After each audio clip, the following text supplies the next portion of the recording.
football. BetOnline has every stat, every matchup, and even live odds and spreads to bet on during games. Think you know your stuff? Get in on our $200,000 mega contest and pick 5 games against the spread every week for your chance at weekly prizes and a share of $200,000. When the game's over, head on over to our online casino and get in on a game of blackjack or poker, or unwind with over 150 slot games. Head to the website today to get in on the action. Bet online. The game starts here. Bet online.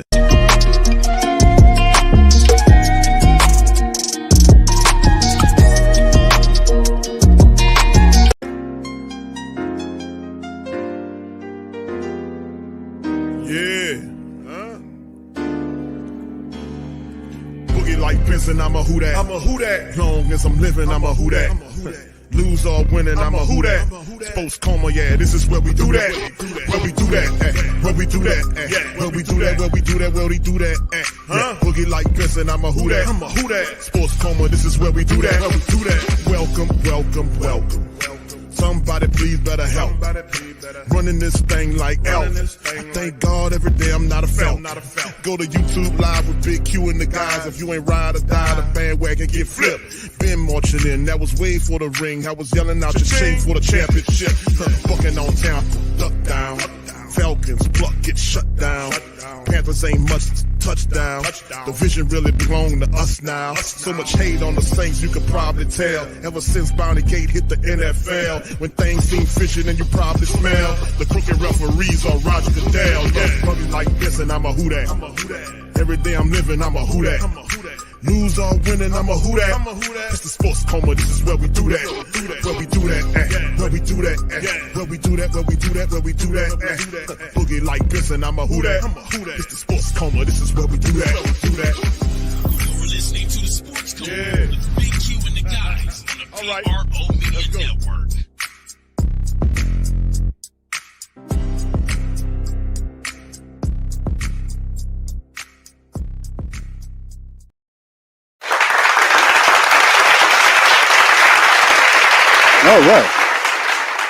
All right. Round of applause for the fam, man, as we end another one, man. It's Hump Day edition.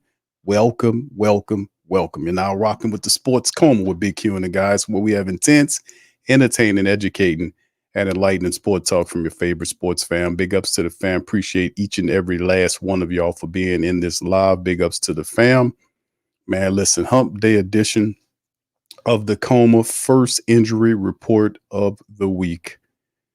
We're going to talk about it, man. We're, of course, the biggest talking point of the injury report of what is the status of one Taysom Hill. We'll play several interviews and react to them today on the Coma. So I don't know how long it'll take, maybe an hour or two. No, probably somewhere in there. I'm going to do my best to get through it. All right, shout out to you, Michael, man. Appreciate you, bro, for the super chat. Much love. Thank you. Fuck too kind. All right, big ups to the fam, man. We up in this thing, man. And listen, by some of these recent developments, I might have to find myself another thank you song. Talk, boy. All this stuff going on, fam. I might have to find another thank you. I'm gonna have to find somebody else to play the button, to hit the button on, man. You know what I'm saying? I might have to sample myself or something, brother. Boy, when it rains, it pours on some of these sap suckers, ain't it, bro? You know what I'm saying? My goodness, man. But hey, man, listen, man, we knew that was coming, man. This is some of the stuff I'm gonna have to, cover on the show. I got one I'm about to roll out for the family members on Patreon, man. But yeah, it's more of the same, man. This is stuff that goes behind, and it could be stopped, and like I said, you have credit to the officials getting together and going after him, but don't let it stop right there. There's more and see, dirty people don't do dirt by themselves. They don't do it's a group of people that do that. And that's a part of the ritual of dirtying yourself in front of them so that you don't go into some of these organizations clean, because they have everything to lose. You have nothing to lose. So they got to dirty you up. So that's why I always tell my young people and people, period, they barter with souls in Hollywood. We know this. I've talked about this for a long time. They barter with souls. They barter with bodies. They barter with all of it. And a lot of these people do it because they want the wealth. And that's the thing that the demon hold over their head. And they foolish. They foolish and they weak. And that's how you get them every time.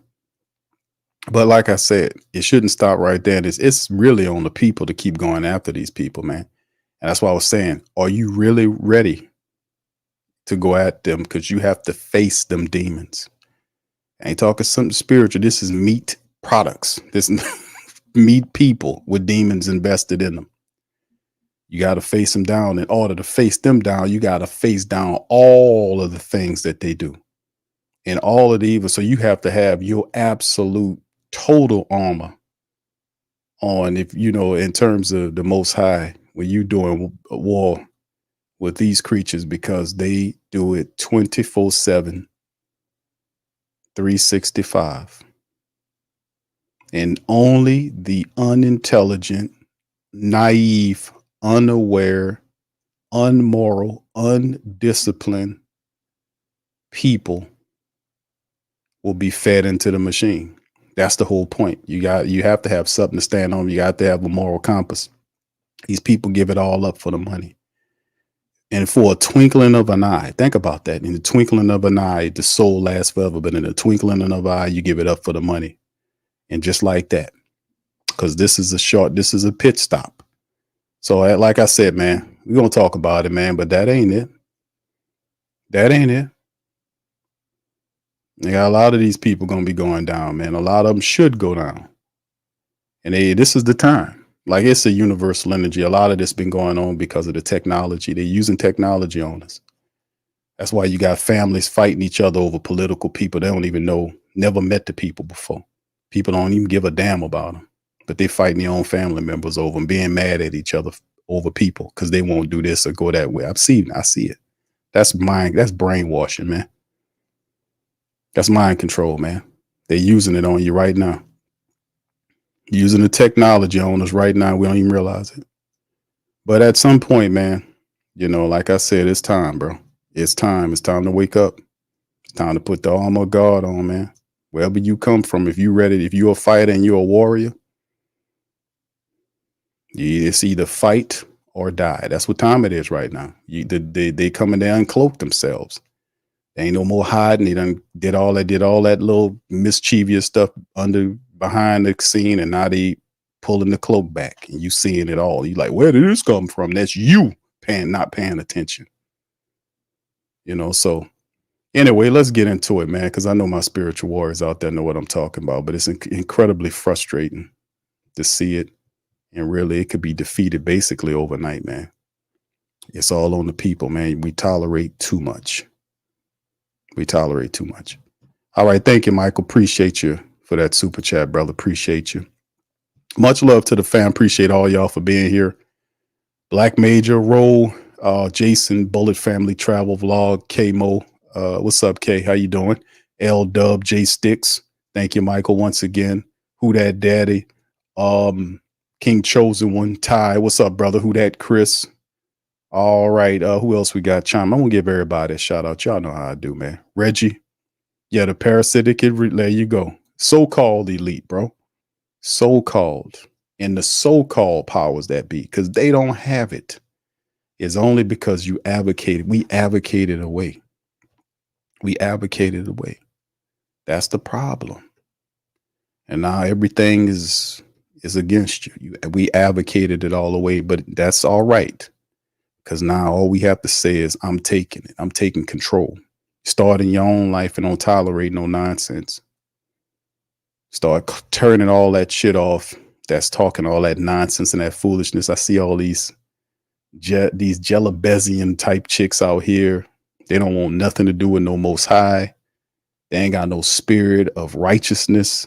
They just full of all of the whatever the popular crap that's out there. They want every bit of it, and they don't even understand that's nothing but destruction, all evil and toe down.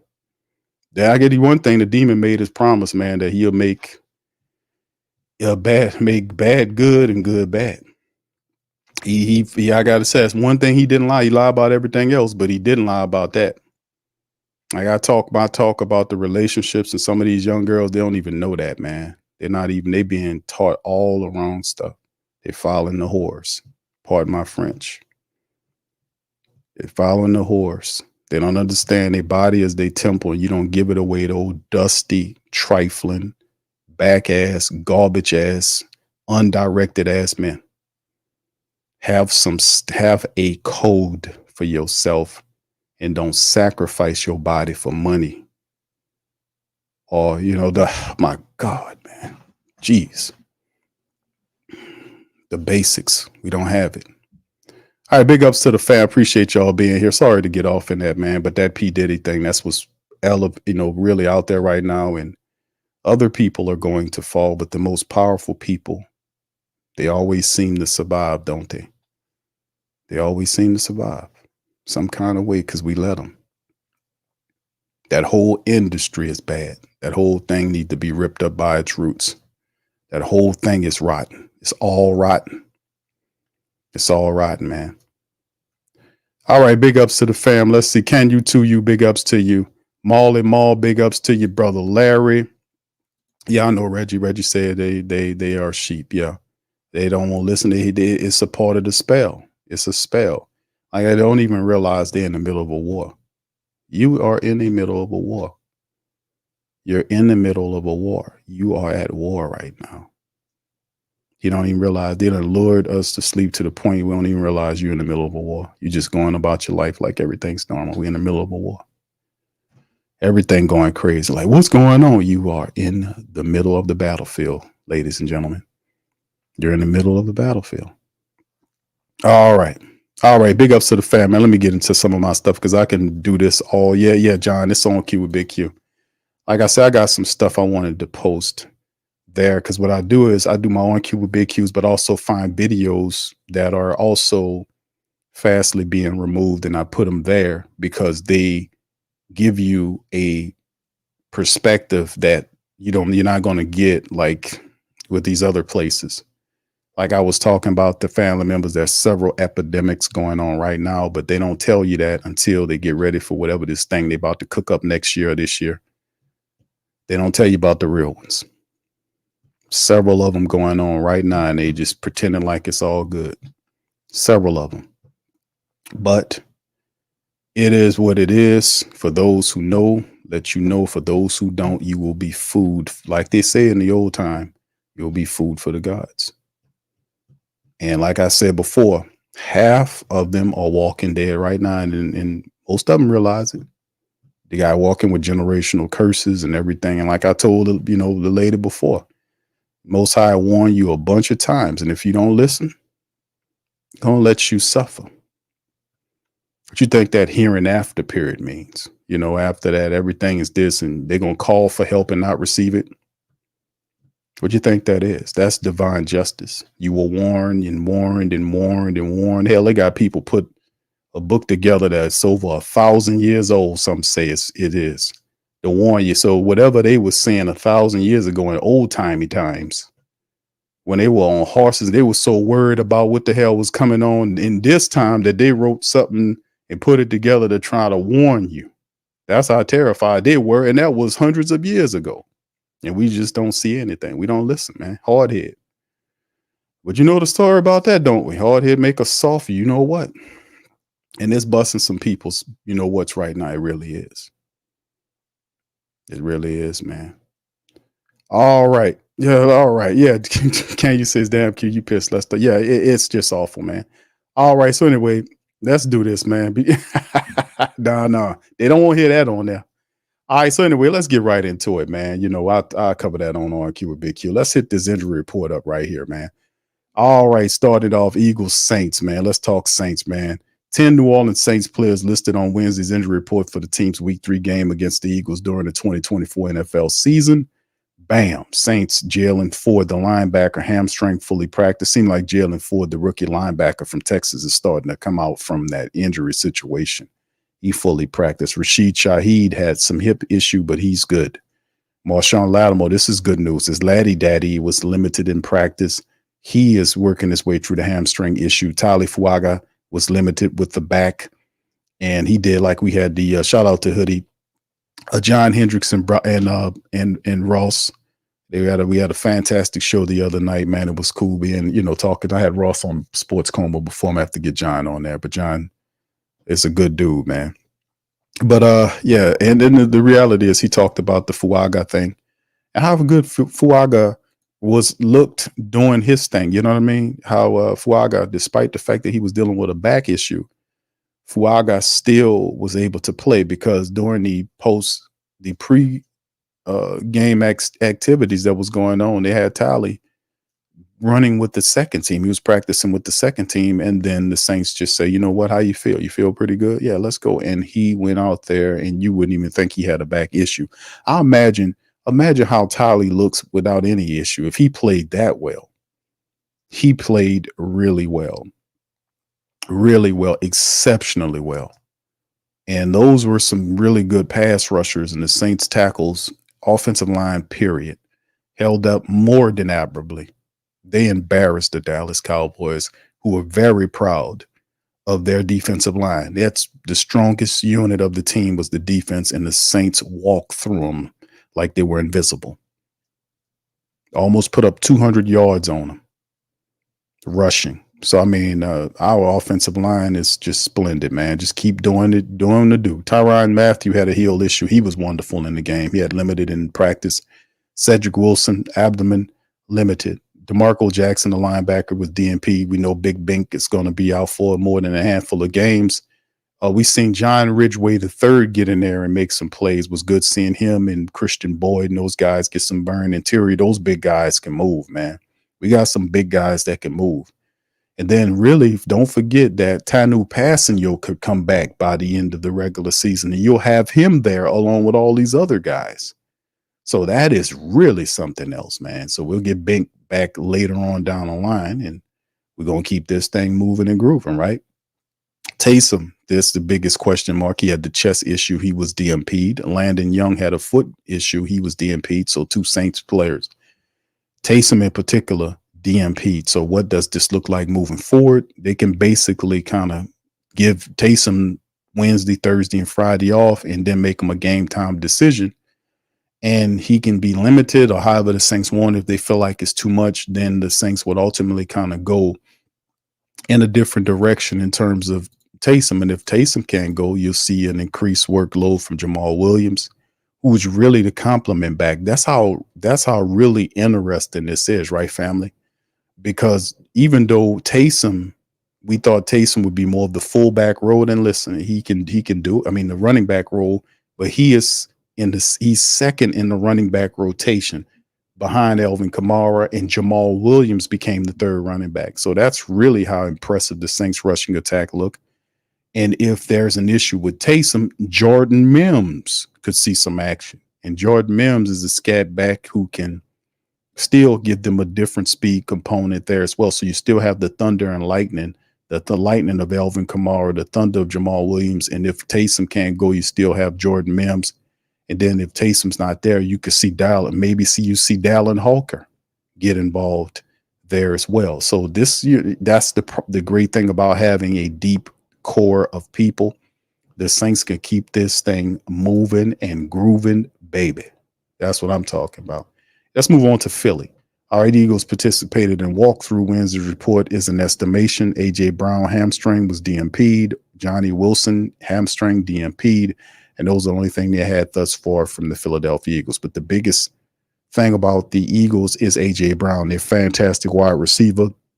Smith is awesome too, and we're working on having we'll have a Philadelphia Eagles podcaster to come in this week and talk about their team and what they see going forward. So that'll be lined up, fam. That'll be happening real soon. Between now and possibly Friday, we'll have a Philly podcaster to step in here and kind of talk about their squad. All right, let's move on. Check this out. And for the family members that knew that, Alvin Kamara, man, named NFC Offensive Player of the Week. This is the third time in Kamara's career that he's received the honor. And Alvin Kamara, like I said, family, is on a mission. And the mission is to get paid, if that's a word. But the ultimate thing is, with Alvin Kamara running like this, you know, at first I was upset with Mickey. Well, hold on now. Well, I planned this the whole time. I wanted to see if he can prove it. No, you didn't. But Alvin Kamara, what the really fun part about Alvin Kamara, watching him do this, is like he's playing with a chip on his shoulder, and you could tell. We know Alvin is very elusive, has a lot of speed, and he's so fast at times you think Alvin he'd just be jogging. But the guy be trying with all his might to catch Alvin Kamara, and Kamara looked like he's jogging. I'm like, damn, that guy running his you-know-what off, trying to catch Alvin, and Alvin just jogging. Like he ran that 75-yard or 76-yard, whatever it was, scream. He said it was like practicing. And then you look at the guy running with all his might to catch Alvin, and Alvin just jogging along. It's like, I keep telling them, I'm not hiding information. It's MMN. What's that, boys and girls? That's mismatch nightmares. That's what I've been calling these people. And one is enough to deal with. A mismatch nightmare is a guy that's an incredibly difficult cover that it requires more than two people to deal with him. You have several of those type of players on your offense. How you going to stop them? The answer is you can't. The mismatch nightmares, the Saints have several on their offense, and they're all in harmony. How do you stop Alvin Kamara? You can't. And if you do that, you know, donate all your resources to try to slow him down, Taysom will kill you. You try to do that, Rashid Shaheed will get loose on you. Chris Olave will get loose on you. Juwan Johnson will get loose on you. And then some of the secondary and even thirdary components of the Saints offense will get loose on you because they're playmakers too. Listen, y'all pay attention to Mason Tipton. We had this talk. I said this to John and Ross the other night in the hoodie on the show. I said, Mason Tipton, notice Mason Tipton getting all of that reps. He's supposed to be the fifth wide receiver in the Saints wide receiver room, and Mason Tipton is out there running plays. Mason, I said this in the offseason when we were doing the draft specials. I was warning the family members. I say, family, listen, I scouted this guy. He's from Yale. He's undersized, but if he was 6'2" or above, he would be a first-round draft pick. He had all that production out of Yale that last year. He runs really good routes. He's a 4.33 guy, and he's solid as hell. It's Mason Tipton. Now, like I said, a lot of his game, dare I say, reminds me of the great Lance Moore. You know, we always looking for that slot destructive weapon, like you had with Jerome Payton. Remember him? Then Lance Moore, the ultimate wide receiver, slot receiver in Saints history. And then you have other guys that come along, like we had Kenny Stills. Don't see all these are guys: Jerome Payton, Lance Moore, Kenny Stills. Y'all remember them? Could Mason Tipton be another guy? Notice he's getting those reps, and Mason Tipton will burn you. He's 4.33 speed. He can catch. He runs really crisp routes. The Saints got somebody there. They got somebody right there. Watch. Don't be surprised he get loose on the Eagles because they're not anticipating him. That's the dangerous thing about the Saints weapons, man. But to Alvin Kamara is just doing a wonderful job, man. I love this picture because this is the picture they took of Alvin Kamara. He was lamping on the Dallas Cowboys star, just chilling because the field, and this was basically the mood the Saints set because they made and that's what I was saying, made the stadium is the Cowboy stadium, but the field is neutral until somebody possesses it.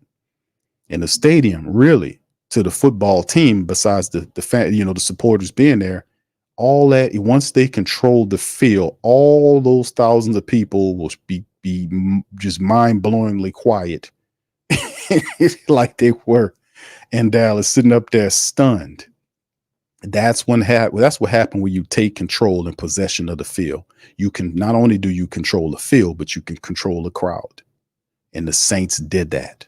They made their dome our home. Away. They did it.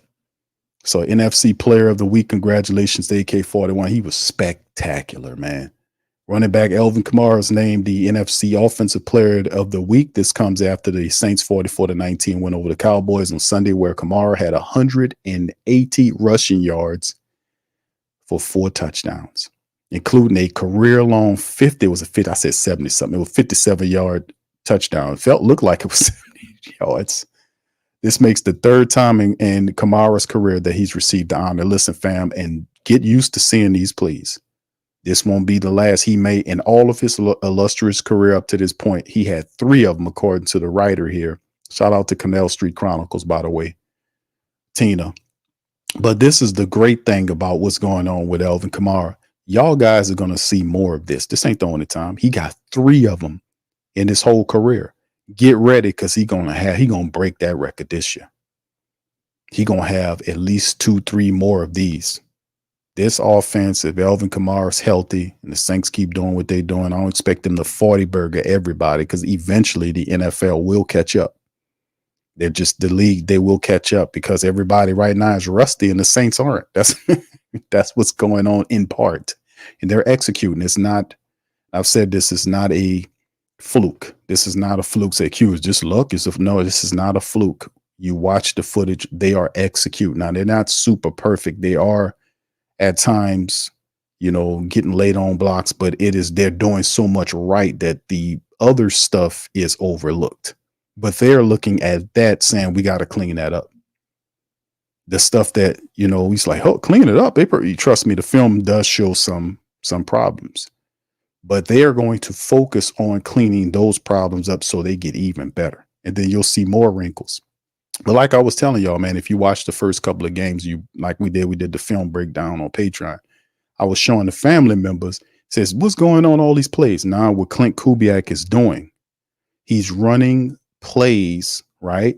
He's doing these duplicate plays where he's either reversing them one side or the other, but he's running basically the same similar plays with different personnel. For instance, he'll have that toss play where he'll roll out Kamara to the left, right?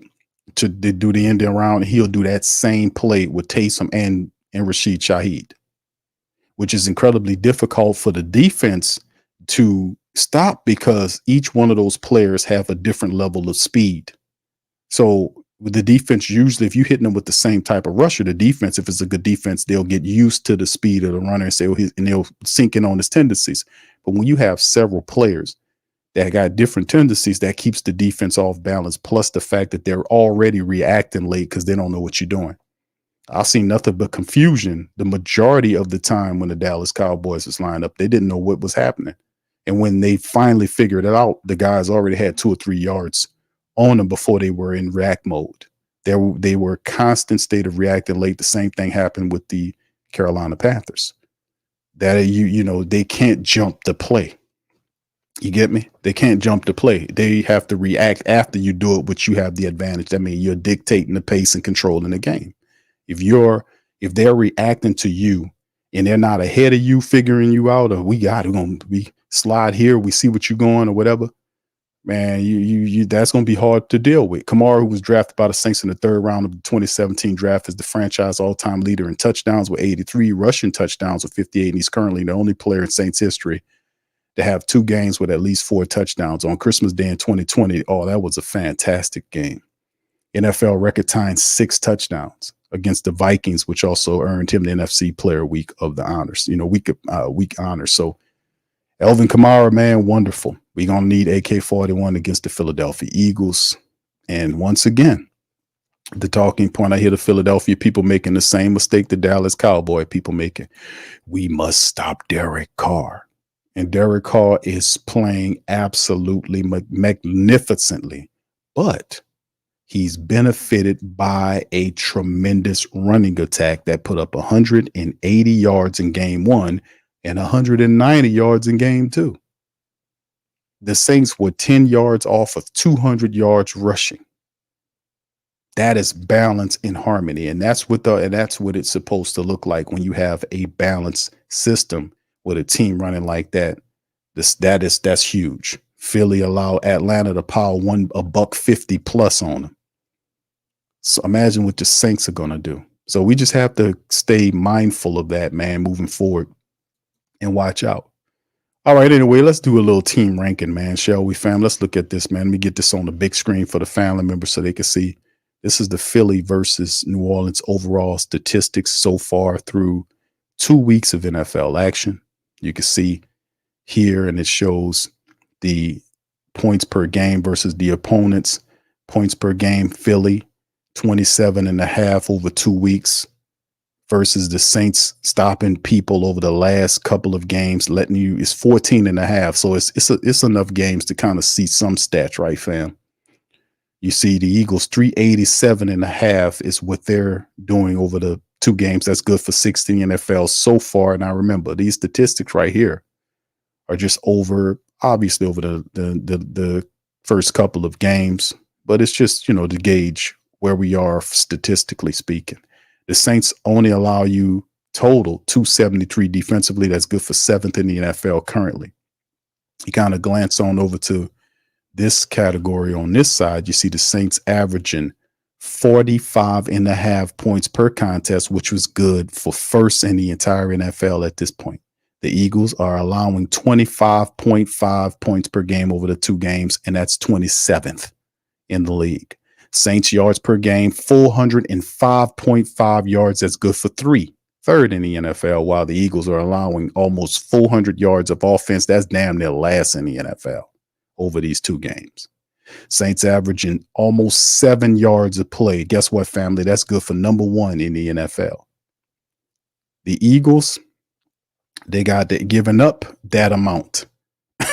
So the Saints is doing that amount. The Eagles are giving up that amount. That's almost dead last in the NFL. Saints in 3rd down conversions, over 57%. That's good for 2nd in the NFL, as you can see there. And then, of course, the defense allowing, just 25%, which is good for 3. So they're good on stopping you on 3rd down over these couple of games. But then again, things could change quite rapidly. Saints averaging 5.5 touchdowns per game. That's insane. Number 1 in the NFL, right? Eagles are allowing 2.5 touchdowns being scored on them. That's 21st in the NFL. Now, if you go down to the rushing statistics, it shows Philly against New Orleans. You can see right here, 52.82. That's 8th in terms of rush percentage per play. Yards per play is 4.4. That's 18th in the NFL. Rushing per game is 37.5. That's 3rd. Rushes per game is 37.5. That's just the rush attempts. Rushing yards, 165. That's a combination of him and Jalen Hurts, him being Saquon Barkley. That's 165. That's good for 8th in the NFL. You look at what the Saints is doing against this, 33, almost 34%, against the rush percentage, which is 3rd. Stopping the run, right? The rush attempts 3.1 second in the NFL. They are allowing 20.5 yards or 20.5 is the rushing attempts per them, and that's 4. And it's the reason why it's so good is because the Saints offense is piling up so many touchdowns and moving the ball so well, it forces a lot of these offenses to abandon the run and just start throwing the ball more, right? So you look at that. Then look at the Saints rushing attack. I won't bore y'all with all these statistics, but we'll cover more of this as we get into the actual breakdown of the Saints and Philly game, when we'll kind of show more of this, kind of go and delve into it. Yards per rush for the Saints, 5 yards per play. The Eagles are giving up 6.4. Rush attempts per game, 38. That's 2nd in the NFL.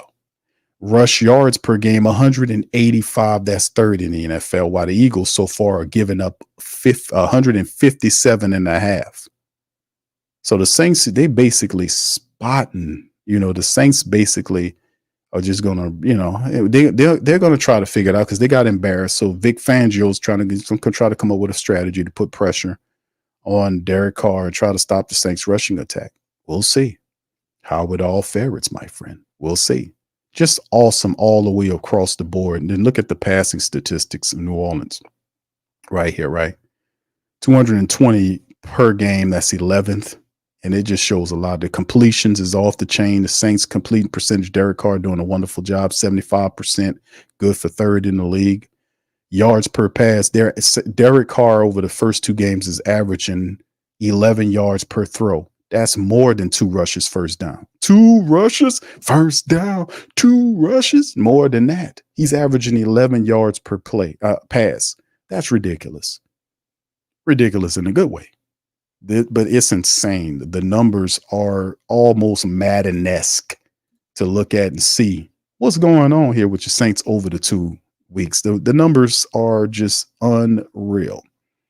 So as the season, and this is my thoughts, fam, as the season persists, you obviously going to see some of this kind of change, right? Because most of these teams, they're rusty. They don't have much of an identity. The Saints off the bat, and John talked about this on the show the other night, where he says, period, the Saints have an identity right out the back. They know exactly who they are. Yeah, they're going to run the ball, get into the play action, and that'll be all. The Saints are a rushing team.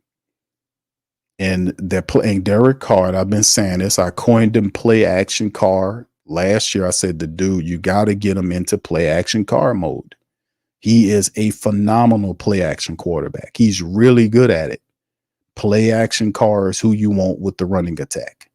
And you keep doing that, I don't see the Saints losing a lot of games because the defense is good. The defense is a top 5, top 10 unit. The offense had question marks, but we knew it would be a top 15 at least. And that's really what you need. I had a lot of questions about the special teams, but the special teams have been good as well. So, I mean, if we keep this energy up, man, you never know where they can end up, man, especially in a year in which the Super Bowl is in your backyard. A lot of people are feeling it. They're connecting the Saints to the Super Bowl, and it's a motivation as it builds. You cannot ignore it. I see it, but at the same and feel it, but at the same time, I realized job not done. We still got a lot of football to play, but boy, oh boy, is it fun to watch.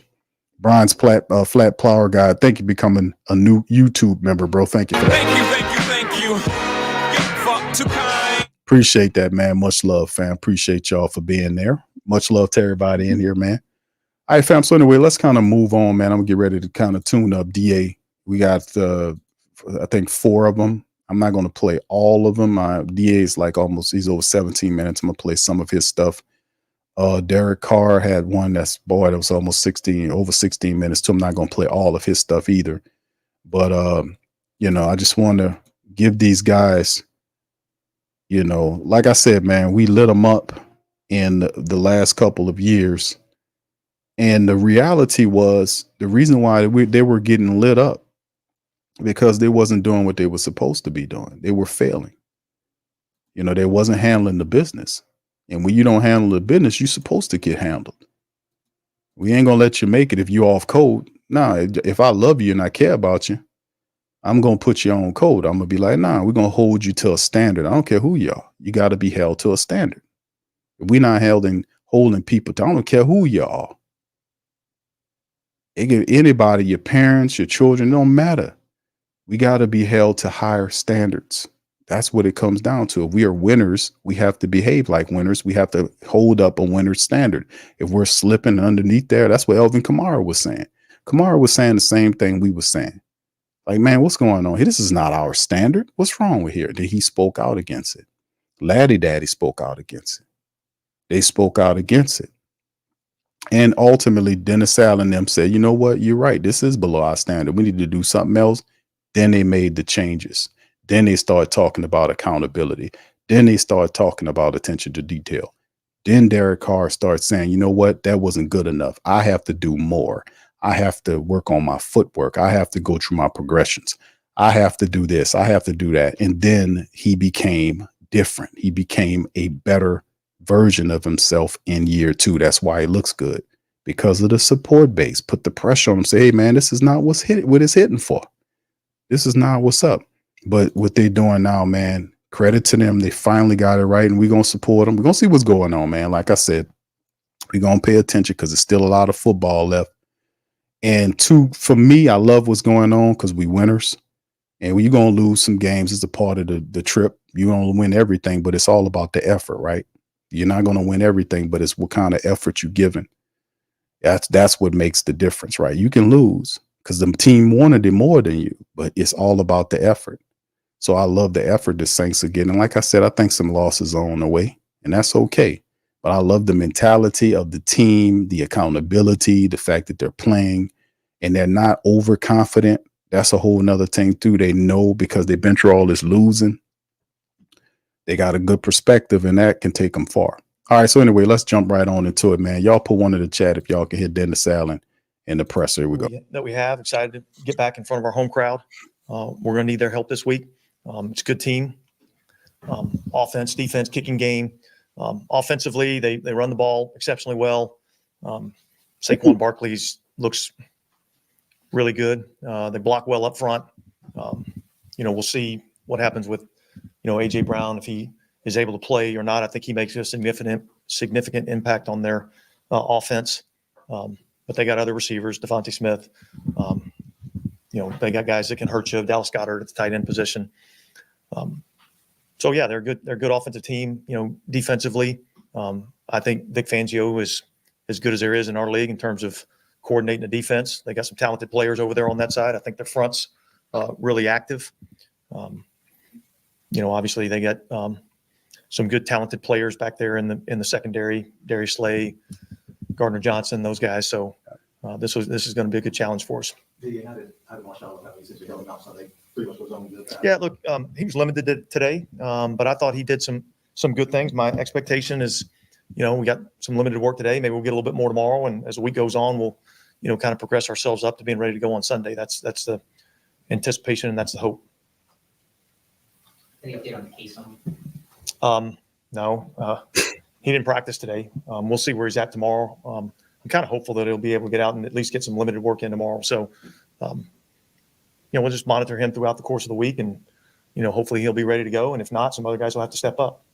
Indeed, man, and they will. Shout out to NOLA Sports, man. You say you think we'll win Sunday or not? I think the Saints will win Sunday, bro. That's no hesitation. The Saints win, and that's not just based on what we just. I guess part of it is based on how the team's energy is flowing, but it's not. It's the fact that their offense. It's like you got to know yourself to beat in what can I say? Like when I talk about code a lot, right? And I often say an off-code team can't beat a on-code team, right? Or a team that doesn't have an identity. I'm not saying Philly doesn't have an identity, but it's the Saints have that. They know what they're doing. They have an identity. They know they're going to run the ball. They're going to get into their play action. They're going to run the misdirections. They're going to do all this stuff. They're going to put the talented players in positions. And then the thing is, the guy said on the K show, he called it, what was the term he used? Positionless football. That's what he called it. He said, man, it's almost like a positionless football. And I thought about it, I said, damn, that's true. The Saints are running like a positionless football. And they're doing it. Like you move wide receivers like traditional wide receivers that you see lined up traditionally like wide receivers. The Saints do that. And then they take guys like Rashid Shaheed. And like I said, he changed his number to 22. Like it's a running back. That's a running back number. But he plays wide receiver. Did he see something coming? You know what I mean? Because the Saints have utilized him to a great deal, whether he's going out. They moving him all around. So the team, he's not traditionally where he is all the time. Like the Saints will place him here. They move him over here. They'll play him at a running back. They put him in a slot. They put him outside. They move him around. And they use him in different ways. And Taysom Hill is the poster child for positionless football. You don't know what he's going to do. He comes out there, he's a tight end. The next play, he's the lead running back. The following play, he's the fullback. You see, and it's like, if you're the defense, how do you account for that? And then when you start keying in on Taysom, you forgot about Alvin, because Alvin could be moved around too.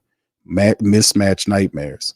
Guys that you can move no matter where you put them at on the field from a skill position standpoint, and they still produce like they're at their original position.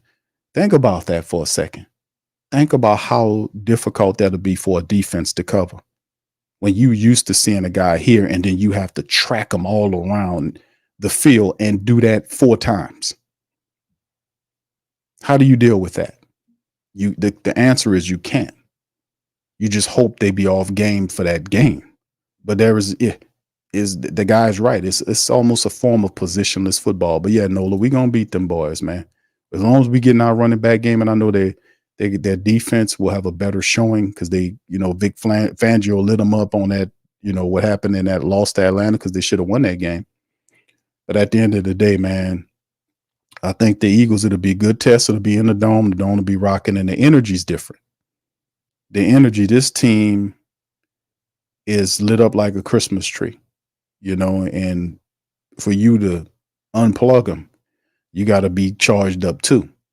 So it's a tough order for the Eagles. And I don't think the Saints buying the BS and they talking about that they give them the line and all that. And the Saints supposed to be, I don't care about that crap, man. All I know is that at the end of the day is that the Saints are, if they have an identity, they believe in what they're doing, and everybody's executing, even down to the fullback. I got to give Prentice credit. Prentice don't look like the same running back. Fullback that I've seen.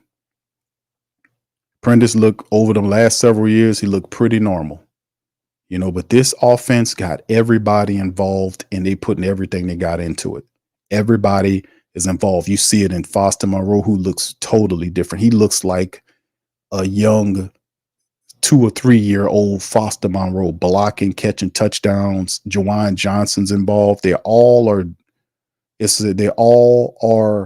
into it. You see what I'm saying? They all have the same feeling, like they all are feeding into it, like they all are raised up. Their player level is elevated, and it's a sight to see, man, for real. Here we go. How rewarding has it been just to watch Derek have the success he's had in his offense early on? And in that same vein, how do you like his approach, the way that he started like this week, kind of moving forward in terms of like, hey, like this is a good start, but still kind of, Yeah, look, his approach has been awesome. His approach has been awesome since he's been here, and I think there's even been a heightened sense of urgency with him. Knowing that we were, putting in a new scheme and knowing the challenges that go along with that at the quarterback position. But he embraced the challenge. He bought into everything that we've been asking him to do. I think he's in a great headspace right now. I think he feels good about what we're doing offensively. I think he's got good rapport with his, receivers, skill players, I should say. And so, yeah, I'm really pleased with where he's at and what he's been able to do, and excited for him. And I think he's going to keep getting better. So I'm excited about what he can do, as we keep moving forward. There's a way they use the quarterback as a runner and get him out in space. So does that change at all with the new offensive coordinator? No, you still see a lot of the same or a lot of similar type, concepts, similar things that they're doing. There's a few nuances that are a little bit, maybe a little bit different that, Kellen's brought with him, but I see a lot of carryover in what they've done in the past. And look, I think certainly Hurts' ability to hurt you, no pun intended, with his feet makes him a significant challenge to have to deal with, whether it be he's perfectly capable of just drop back pass, throwing the ball from the pocket and delivering the ball on time. And yet when he begins to scramble, it makes life challenging in the back end. They do a good job of getting to the secondary play and uncovering and getting themselves open. I think his ability to run the football makes things more challenging in run defense because they can have the runner, Saquon Barkley, going this way with some sort of counteraction with the quarterback keeping it on the backside. They make you play 11-on-11 football, and they do a really good job of it. I think they got a really tough scheme. They do have a tough scheme, fam. And what Dennis Allen was saying, man, it just reminded me while he was saying that, I'm thinking to myself, man, that ain't nothing that you ain't seeing against your team in practice. Right, fam? Put one in the chat if y'all get what I'm saying here. Because Dennis Allen saying he's basically breaking down the misdirection where you kind of decoy Saquon to one side, and then if Hurts do his thing, he kind of splints out there. But that's nothing that the Saints, and that's the wonderful thing about this misdirection, fool you, Clint Kubiak style offense, right? The Kubiak style offense is that the other benefit is that the defense practices against this scheme. So it's all good. It's all, you know what I mean, fam? It's all good. The defense practices against this scheme, and you see it gives other people problems. But when the Saints were practicing and they were running in practices, a lot of times the defense, now the offense was getting them. At first, the defense was winning these battles, then it was an offense, then the defense, then it got kind of balanced. But what it was showing you was that the offense did catch up to the defense, but it was never like at a point where the defense was severely behind the offense. Those guys practice against that scheme all the time. So if you're employing a similar style, don't think that Demario Davis, one of the smartest, him and Pete Werner, high IQ players. They don't think that they're not, or Tyrann Mathieu, those guys are not going to pick that up. That's a great benefit of running the system, because if other people are using similar systems with a lot of misdirection, they're going to get that. They go recognize a lot of that. I just think that's cool. And of course, the other thing, that we knew the Achilles heel, and Dennis Allen did this with Shea, and we talked about this in the offseason, like Willie Gay, when they brought Willie Gay in here. Willie Gay is for this moment in time. Chase Young is too, because those two guys add incredible amounts of speed to the Saints defense that we were lacking last year. At the defensive end position, opposite of Carl Granderson, and at the linebacker position, along with Demario Davis and Pete Werner. This is one of those games where Willie Gay, who's dealing with some bumps and bruises, but he is not on any injury list and he's good. This is when we should see a good dose of Willie Gay in this game against Jalen Hurts, because we're gonna need Willie Gay in there to spy Jalen Hurts, because it's got to be some spying that's going to be going on. I don't think that you're going to just rear back and let Jalen Hurts just pick his spots of where he's going to run out on you. We got to have somebody there to stay on him, and then, hit him and blitz him if we need to knock him around. But most certainly you would think, if you're a defensive minded person, that containment would be a part of this, right, family? There will have to be a containment strategy to keep him pocket focused. And then, because he's so the scheme to the problem with Jalen Hurts, in my perspective, from watching Jalen Hurts, like even into college, because I'm an LSU guy, we scouted Jalen Hurts when he was at Alabama all those years. Then he went to Oklahoma to prove people he could throw the ball. And I was like, Saints, y'all got to get that kid. And they didn't get him. A lot of people was trying to tank his value down, say, oh, that's a 5th round draft pick. The Eagles jumped on him early. I think they got him, in the 2nd round or something like that. People are like, you took him too high. Like, nah, that's a difference maker. The Eagles look totally different when Jalen Hurts is not there. He is the heart and soul of that team, and they win based on him. He runs around and he creates havoc. One of his greatest gifts is he could throw from inside of the pocket, but he likes to leak out and ad-lib. And when he leaks out to extend plays, that's when it happens. And he doesn't have, it's like a hair trigger decision-making process about, if he don't see something he like, he's taking the hell off. And he's so elusive and fast that it's very problematic. So Willie Gay Jr. is going to be a big part of trying to slow down Jalen Hurts, for real. So it's going to be a good battle. It's going to be a good test for the defense to get him, because we have not beat the Eagles when Jalen Hurts was the quarterback. Now, we did knock them off. What was that, last year or the year before? I think it was last year. Last year last year, right? When we played them in, I forget, but I knew Gardner Minshew was there because Jalen Hurts was hurt, and we demolished them with it. It was a total different team. And I was like, wow, it's like night and day if he's not there. But anyway, back to Dennis Allen. Here we go. Do you think you know about your run defense so far this season? Because obviously game scripts haven't. There you go. Yeah, thank you, Devo. Well, look, right, Pete. I think we're improved. And yet I still think, this will be a significant test for us. I think Philly's been one of the better running football teams, in our league. I think Jeff Stoutland does a really good job coaching the offensive line. I'm sure he's heavily involved in the scheme, run wise, and what they're doing. Yeah. So it'll be a significant challenge, and we'll have a better idea where we're at after that. Are there a couple of non-game plan specific things you guys identified this offseason after that haven't been up to your standard the last couple of years?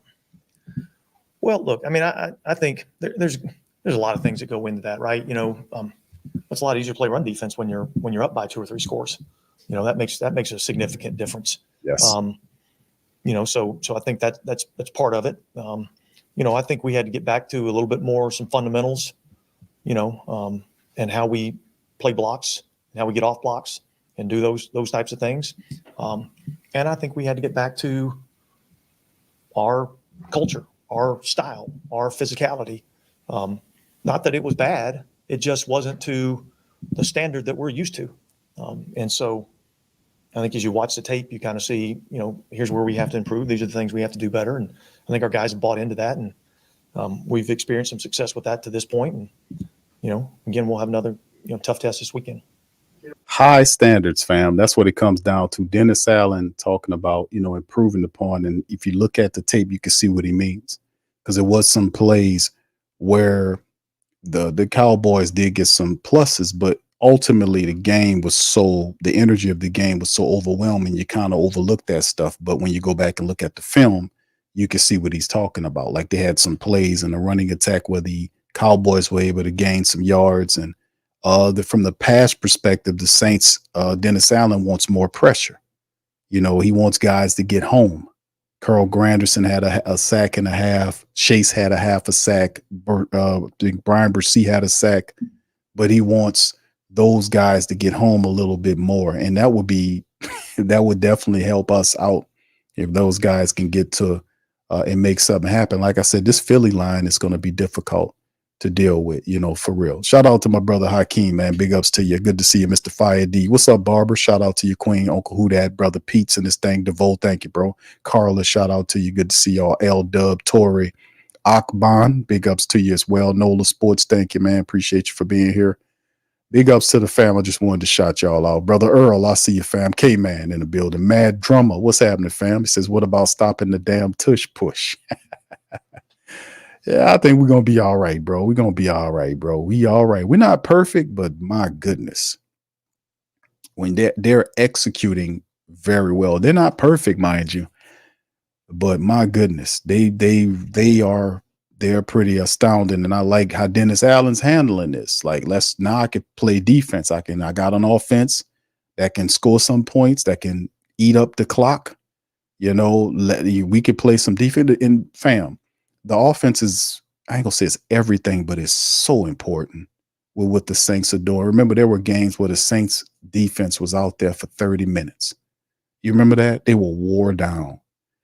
And that was games the Saints were 3 and out in the red zone. They were terrible. No synchronicity, no harmony, no identity. They ain't, are we a running team? Are we a passing team? We suffered from that over the last couple of years. Saints don't have that. We're a running team. We're a play action team with a lot of misdirection, and now they're operating in that mind and they believe in it so wholeheartedly. You can see everybody's committed to it. And the offense is scoring there and they're running the ball. Like I said, Derek Carr is averaging 11 yards per throw. The defense, the offense, 180 in the first game. They're averaging 5 yards a run. That's 2 rushes, first down. 2 rushes, first down. That's what the Saints are doing. 2 rushes, first down. They are a juggernaut right now. And if you can run the ball like that, man, they have to commit resources to slowing the run down. And that's when the Saints take their goddamn top off. It's play action at its most purest and beautiful elite level form. So yeah, Dennis Allen playing, he can run his defense. He got Willie Gay and Chase and a healthy, faster, slimmer Cam Jordan out there. Man. And then, like I said, I just want to give a shout out to Will Harris. Will Harris has been awesome. We thinking Jordan Howard and Will Harris stepped in there next to Tyrann Mathieu, 2 vets with a pair of vet eyes. My goodness. Dennis Allen has a supreme defense and an awesome offense to go along with it. Boy, things look better. Like I said, when I'm running the ball like that and the man averaging 11 yards per attempt, throwing the ball, and the Saints averaging 5 yards rushing on the ground, when you got that, you eating clock. That defense is out there on it, getting wore out. And the Saints defense sitting on the bench just chilling, twiddling their thumbs. Boy, we ready. They're rested as a dog out there, man. I tell you, man. It's a phenomenal thing when it comes together. We just got to kind of stay as balanced as we can. You know? Yeah, look, I'm happy for Zach. You know, I mean, he's in a scheme and a place where he's getting an opportunity to get out there and play. And he's done, you know, he's done some good things for those guys. So I'm happy that he's having, you know, success. I don't want him to have success on Sunday, but I'm happy that he's having success. Indeed. I think a lot of times it can be, you know, it can be just, you know, something different, a different message, whatever the case may be. And sometimes that helps some guys, and seems to be the case for him. Yeah, Zach Bowen. Zach Bowen's playing real good. You know, he didn't look like all that in the last game, but Zach Bowen he's fit. He fit what they got going on perfectly. So it's good to see Zach Bowen doing his thing, man, for real. All right, let's move on, man. Let's go from Dennis Salad, man, to Derek Carr. Like I said, the man that's averaging 11 yards a throw behind the Saints' powerful rushing attack. Let's see what Derek Carr had to say for a few minutes here. Go back to that 70-yard touchdown. You're kind of talking about how, like, the coverage is maybe not ideal for that, right? Yeah. So I guess, like, what's your just trust or just, like, kind of just knowing who she is to just, like, kind of throw the ball up to him when otherwise you should? Yeah. I mean, he's proven to me, you know, over the course of these last 2 years that he just consistently, you know, will go make those plays. And there's obviously a time and a place for that, you know, and what's that line? You know, I wish there was a very definitive answer for that. You know, there's a fine line there, but, you know, you just hope that you make the right decision more times than not. And he just reminds me so much of, you know, a guy like Henry Ruggs, who I played with in Vegas. You know, like Henry, I threw him 2 touchdowns for a single safety defense, throwing a post, you know, over the top of guys because they settled their feet and things like that. So there's just guys that can just do things like that, you know, it doesn't compute in your brain because that's not how you've been trained. But when you experience things like that with those guys, you know, it sure is fun. But, you know, that's, you know, God blessed him with different kind of speed to be able to outrun coverages like that. Yeah, that's why I said when I came out of whatever it is, bro, it's gonna be a misdirection carry to you, bro. Another Rashid Shaheed bomb. You know, bro, you never can tell, man. I think Chris Olave gonna get funky. I think Chris Olave gonna get him a touchdown in this upcoming game against Philly, man. I'm gonna give it to Chris Olave, man. I think he was already up on the safety, and I just couldn't believe it. You know, so I just gave him a chance. And you kind of mentioned it in the post game that he took the right angle. Yeah. Because that part of what makes him good at those is kind of like understanding angles, leverage, and all that stuff. Absolutely, and I think again, you can teach a guy, you know, versus certain coverages, where to go and things like that. But, you know, he has it naturally, and the best thing that he does is track the football. You know, I can throw a ball, you know, as high and as far as I want, and make it really hard for DBs when you throw it high to, you know, follow the guy and still look for the ball, and he can track it and see it and go and find it, you know. And he's even a guy that can see it, put his head down, hit another gear, and know where it's going to be. And I mean, that's just gift, man. That's hard to teach. How long did it take to adjust to like his speed and just like knowing that maybe it's a little bit different than others and how far you can lead him? Yeah. Stuff like that. Oh yeah. I mean, you know, it took after the first couple of throws, you're like, oh wow, and then it would remind me of some of the guys I played with, you know, that really run that 4.2, you know, crazy speed, like Henry Ruggs, and, you know, Zay Jones is another guy like that that can absolutely fly when he gets up and he's rolling. Deshaun Jackson was another guy I played. He was later in his career, but he could fly. And, you know, and I'm gonna stop naming them before some of my fast guys get upset. But, you know, there's guys like that you have that experience with it where it's just different. I know it's just 2 games in, obviously, but have you been a part of this kind of production in the NFL in terms of efficiency? 9 straight score possessions in the first game, 6 straight in the second game. Have you been in that in the NFL? I would have to check the stats. I don't know. I don't think so. You know, it's hard to score, you know, that many times in this league. And obviously, you want to continue to do that. You know, you want to keep putting pressure on defenses and things like that. But to be honest, like I don't think that I have. You know. Obviously, you see the stats, you see the numbers out there for the whole offense, and you know what it's been in history and all that kind of stuff, and it's cool. But at the same time, it doesn't mean anything this week. What's it kind of attributable to? Because I mean, obviously, you guys install a new offense, you don't have a chance to, I guess, gel ideally, and yet it looks as if you have gelled ideally. Yeah, I think a lot of it. There's so much that goes into it. The coaches have been unbelievable, and the standard they've held us to. Our guys have work their butts off. You know, the extra film, you see guys that come in here on our off day, and you see so many guys in here watching or getting, you know, they're in the building and they're doing things to get ready for the game, and it's like, wow, you know, it's all that extra hard work in the off season that our strength coaches put us through, and the OTAs and the training camp that DA put us through, and it's all that work, how hard it was then. Like I said, after the game, you're thankful for it now. Yeah, speaking of coaches, out here, Clint is probably as plain a guy as you will ever hear. What is he like? Let me, before you answer that Clint question by JD, fam, Derek Carr said something that kind of sparked in my mind, fam. Go back, prior to the Cowboys matchup. Y'all remember the hurricane was bearing down on the area, right? The Saints were practicing prior to the hurricane getting there, right? And, people were like, damn, I wonder how this will impact the Saints game going. And, what was it? A couple of days before the Dallas game.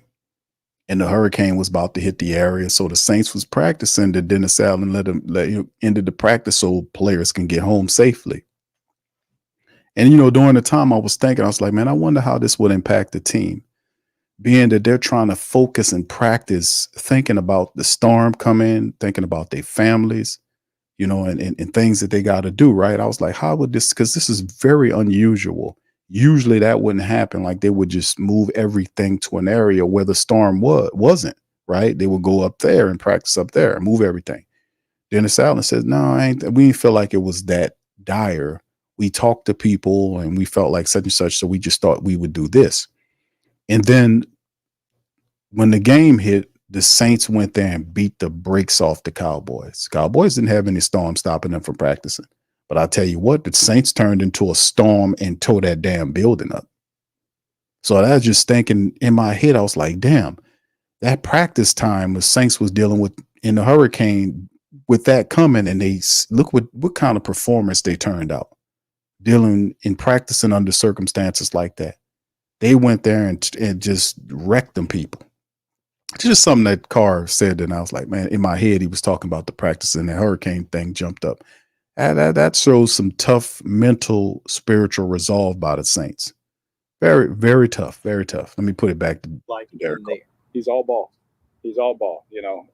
He loves football. He grew up around it just like I did, and he absolutely loves this game. And but he also, he's very, I'd say stoic's probably a good word out here. And he's stoic. He's like that with us too. But when it's time to coach football, when he put that clicker in his hand, he's going to call me out. He's going to call our guys out. He's going to address everything. He's going to say, I need it like this. And they coach perfection. He is going to coach perfection. He's going to hold us to that standard all the time, knowing that no one's ever going to be perfect. But we all say, yes, sir. We work on it at practice. Whatever he coaches us on, that's the other thing is our position coaches.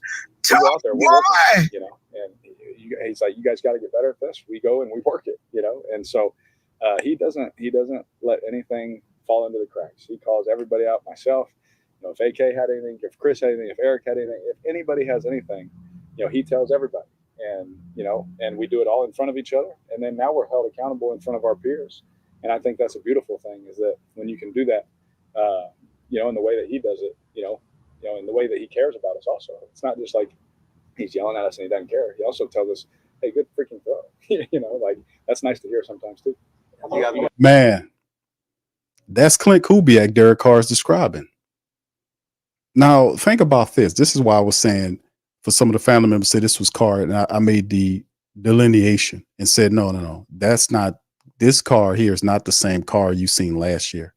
And even Derek, I had to prove and show Derek Carr's words saying it when he was talking to Gruden. He's saying it here again. And the reason why it's a difference because Derek Carr excels, and it's the same, like Carr is the same as most players, right? If you have a good coach, that's a motivating factor. He's going to get the most out of his players. He's going to make, he's going to stay on them. He's going to make them accountable. John Gruden was the same way. And you could see Derek Carr's numbers spiked under John Gruden. Each year he had him, he threw for over 4,000 yards each year. Now, if you watch what he did under Pete Carmichael, who's the opposite of Clint Kubiak, he's not accountable. He's meek. He, all of that, the opposite. That's what happened. So you got to call guys out. You got to make sure, hey, Derek, you staring down the field, bro. You can't do that. But he like Carr said about him, he don't care who's in the room. He going to call you out. but he also elevates you and give you the praise and say, hey, man, you can't do this. You have to do this better. You have to do this. And Derek Carr mentioned accountability. He talked about Clint here saying he's detail centered and focused and holding these guys to a standard. You can't be champions of anything if you don't have no standards, man. You're not winning anything if you don't have no standards. Anybody can push you anywhere and do anything to you if you don't have no standards. That's a violation. You got to have standards, and standards is a code. You got to have a code of success. You got to have a code that's functional. And the Saints have that, and accountability has to be a part of that. Attention to detail, meaning you have a certain degree of seriousness on how you pay attention to the small things, the cracks. And he said that Clint doesn't let anything slip through the cracks. That means he is super detail focused. And that is what we need. And that's why we see such a diverse system, because when accountability, we had the talent. We knew Carr could put up the numbers because he got the gun. He got the gun for an arm. You give him a running attack, you give him the proper pieces and a functional, solid offensive system, we're going to have success. Now, listen, fam. That's what I said this year, looking at Clint Kubiak's system and his accountability. If that is indeed the case, Carr stays healthy, the Saints keep doing what they do, Derek Carr going to put up all kind of numbers, man. So with Alvin Kamara. You're going to see several Saints on offense, just like you see high-ranking Saints, offenses throughout the league have 4 or 5 players off of the 2 or 3 players off the offense and 2 or 3 players off the defense. They're a top unit because they playing at a high level. We have to still sustain it, but listen to what he's saying, man. You can't lose talking like this. And they not only talking it, but they're walking it. Last year, they was just talking it. And they wasn't even talking accountability. It was whatever they were talking, it didn't work. But this is different. When you got somebody there that holds you to a standard. Not just him, but the whole team. So it's uniform. So they're not playing favorites with Derek Carr. He said they were checking him. Clint, he said he do it in front of everybody. That's what Derek Carr just said. So you know what that means? He ain't playing no favorites with Derek Carr. He ain't pulling them off to the side, say, Derek, listen. He ain't doing that. He doing it uniformly in front of the entire team. So we all on the same line. You see what I'm saying? That's big, man. As long as you keep doing that, fam, who knows? Sky's the limits, man. If you got accountability and guys that believe in the squad, man, listen, you on code and sky's the limits, man. Able to catch him smiling. Oh yeah, we've got him to laugh a few times, that for sure. Yeah. On a Sunday during the game, how locked in is he? Oh, he's very locked in. I mean, laser focused. Like, there's a couple times like, hey, Clint, hey, and he's like, oh yeah. He's like going through something in his brain, and yeah, absolutely laser focused. Yeah. How much did you guys kind of honed in on new week, new challenge? The last 4 weeks were great, but obviously what's in front of us is most important. I really like that we've done that every week. You know, we've done it the first week, we did it last week, we did it this week. Like, this is a really good team that we're about to play. You know, that was recently just in the Super Bowl. You know, and almost won it. You know, and so, you know, this team, they're coming off a tough loss. You know, you don't think they're going to come out and fight. You know, like this is a championship football team that we're about to play, and we better bring it. And so, you know, again, that we're focused on, you know, this opponent obviously, but we're focused on ourselves. You know, we're focused on what are the things Coach told me to get better at, and am I working at them? You know, am I really working at them? Not just saying I'm working at them. And so, we've tried to just take that approach every week, and hopefully it just continues to work for us. Last year, you handled everything with, you know, professionalism, class, and grace, no matter what happened at some of the home games. This is going to probably be a much different. Is he? NOLA Sports says Shaheed is what everyone thinks. Tyreek Hill?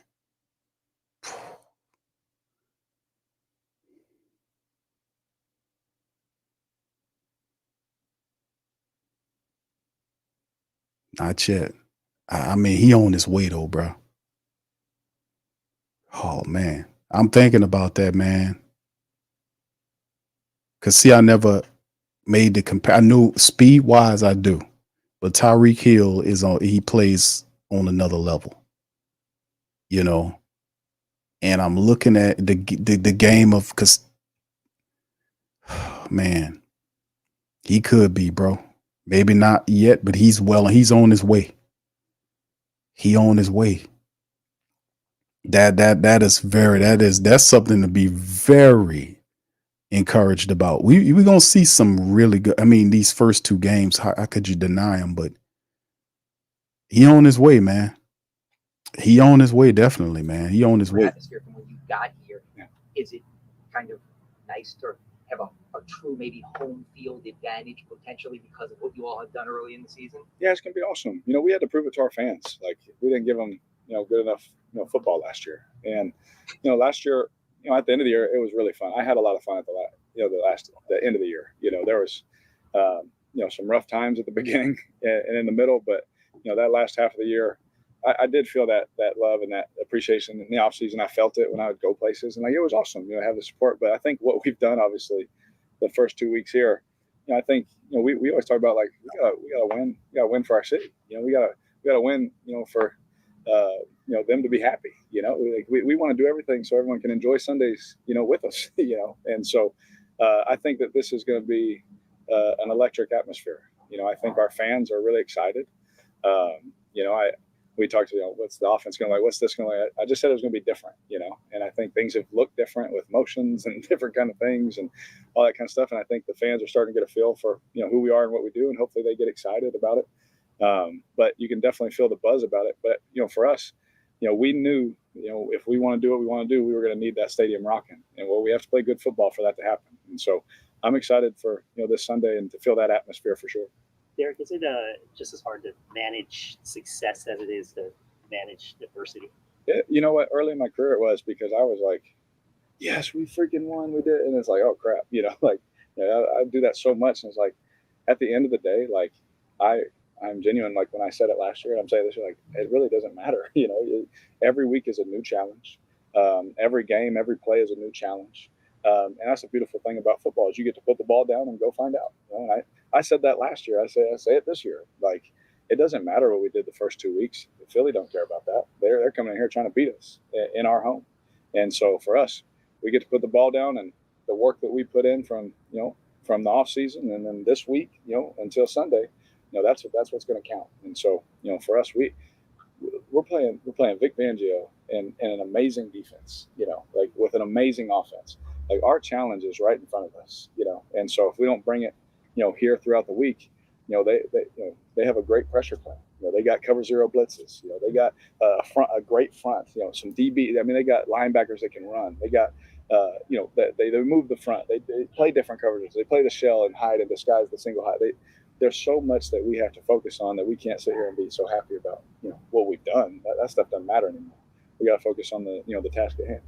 I love the overall mindset because Derek Carr is mirroring. That's what Clint Kubiak said in the prior interview last week when they were talking about how the offense looked in week 1. And Clint Kubiak basically said what Derek Carr said, but differently, but the same. You know what I mean? About what happened the week before or whatever, doesn't matter. That's only good for a certain period of time because we do what we do, we move on. I don't think the Saints get distracted by this at all, man. The Saints so keyed in, and they're not feeling, they're not having their heads pumped up in the clouds. They're not listening to the people putting them on some rankings or whatever. I think right now they love playing football right now because it's fun. The Saints, and that's the thing too. Let us not forget, man, it's still a children's game, right? It's a children's game. And if you look at the Saints, offense, defense, and special teams, don't it look like they're having fun? Really? Imagine how fun it is for them playing on the field, how fun it is for you watching it. I mean, the last game we was playing, I was hitting a touchdown button so much, man. Y'all know we was having fun. We was laughing and everything, man. Yeah, I ain't have nothing to drink sitting up here, but, I was here drinking all my water and having a good time with the family members, man. Then at the end of the show, I put on your boy from the Cowboy side of things and how he's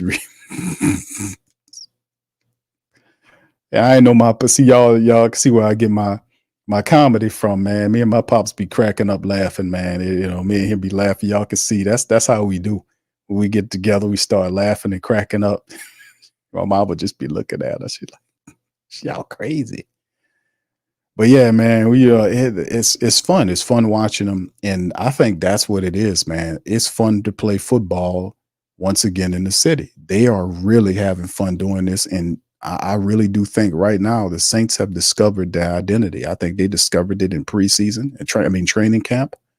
We knew when Clint Kubiak came in here, he was saying that the thing is we got to run the football. Then he kind of took the edge off of it by telling people, hey man, listen, he says we're gonna let the players decide. That's what he changed it. Y'all remember that? And then I was like, well, let the players decide. When did that become a thing? And it was really, the thing is, he understood that once they got a whiff of this offense and the fact that they run the ball to set up the play action, then throwing the misdirection and all that in there, that'll be something else. Now, not to discredit the Philadelphia Eagles, because I do think Philly has a lot of talent. But yeah, they're going to run different looks and throw different looks at the Saints. But what it really comes down to is you got to stop the Saints from running the ball in different ways. And they're going to make them think just like they made Dallas. Having all of those fast guys don't mean nothing if your defense from an IQ standpoint can't keep up with what the Saints are doing. You're going to be in a constant state of reacting slow. So can they think faster than Dallas or Carolina? That will be the question with Fangio. Junius asks, hey, does anyone know what's up with A.T. Perry? Is he hurt? No, A.T. Perry is fine, man. A.T. Perry is not on any injury report. A.T. Perry is just, I think he had a hand issue that they reported in week 1, but A.T. Perry is for as far as I'm understanding, and the information I got, A.T. Perry is all right. The Saints are just going with certain personnel packages right now, and really A.T. Perry has shined. It's still early on in the season, my brother, but he's still there. All right, back to Mr. You threw the ball a lot last year, but I assume chemistry with the wide receiver is something you always have to maintain. Yeah. So was there a point where you really felt like you and Chris Olave were on the same page, whether it was last year or even just going into this season? Yeah, I think there was a play. Now, forgive me, because my mind is all on Philly right now. But I think it was against the Lions where he ran like we were in a play action. He ran like a sail. And the flat defender started getting some depth. And as I came out of fake, I was like, man, I really hope he sits this down, And we never talked about that. And as I'm throwing it, he started sitting it down. I drilled it in the window. He caught it and split it for like 20-something yards. And I was like, holy, like this could get really fun, And that was a moment right there where, we had been working and growing, and we're still working and growing. But that was a moment right there where him and I think we had a great moment. And that moment was a good one for us. Because when I saw him do that, I was like, that was different. The fact that he saw it the same way I did, that's hard for receivers to do. So I remember that moment. And then, this whole year has been just phenomenal with him. I'm saying from the spring until now. Let me ask y'all this, because we all knows that Derek Carr is worthy, but y'all guys y'all are enjoying listening to him right now, aren't you? Let me know. Put one in the chat if you're enjoying listening to Derek Carr right now, because it was at a point in time where there was a lot of misdirected word salad going on, but now you can see him speaking to the actual fun of the offense, right? It's a difference. See, like, look how the fan, like, yes, Lord. See, before it was like, I don't want to hear this because y'all know, what from sugar. Some people have a high degree of discernment. That's what I'm saying. Everybody has discernment, but, most people don't use it. But you have the ability to discern. Look, all these families put one. Yeah, people enjoy it because Derek Carr is talking. He's like, the Saints offense is in love with football again. They're not schematically trying to run something else. They have it's a perfect scheme for their talent. That's what we're witnessing. It's the perfect scheme for the Saints talent. You got the right guy running the system, and he's having fun. I'm going to be honest, he's having fun doing this. The team is having fun, and it shows. And you could tell in Derek Carr, him breaking the game down, he's speaking to the fun of all of the offense and how he's blown away by how his fastest wide receivers are, how they pick up and on the routes. And Derek Carr has been throwing this ball exceptionally. He's been making these throws. The first game in Carolina, he was making really good throws. And you could tell that they're in love with the game. And then Derek Carr, you could tell he's operating the offense with a high degree of accountability. And that is because of Clint Kubiak and the offensive brain trust the Saints brought in this year. The amount of seriousness that they're operating under, it shows. But they're having fun, man. It's a balance. So even he talked about Clint Kubiak being so focused on plays and all this kind of stuff, but they have the seriousness and then they have the fun of what it looks like, and that is balance. and Derek Carr speaking to it. I'm going to let him play for a little bit, then we're going to move on to the next guy. Just been working, growing. You know, he knows he's our guy and all that kind of stuff, and it's been a lot of fun. Is it? I know that you're focused on your team and your game, but I'm sure you pay attention to other scores and what's happening.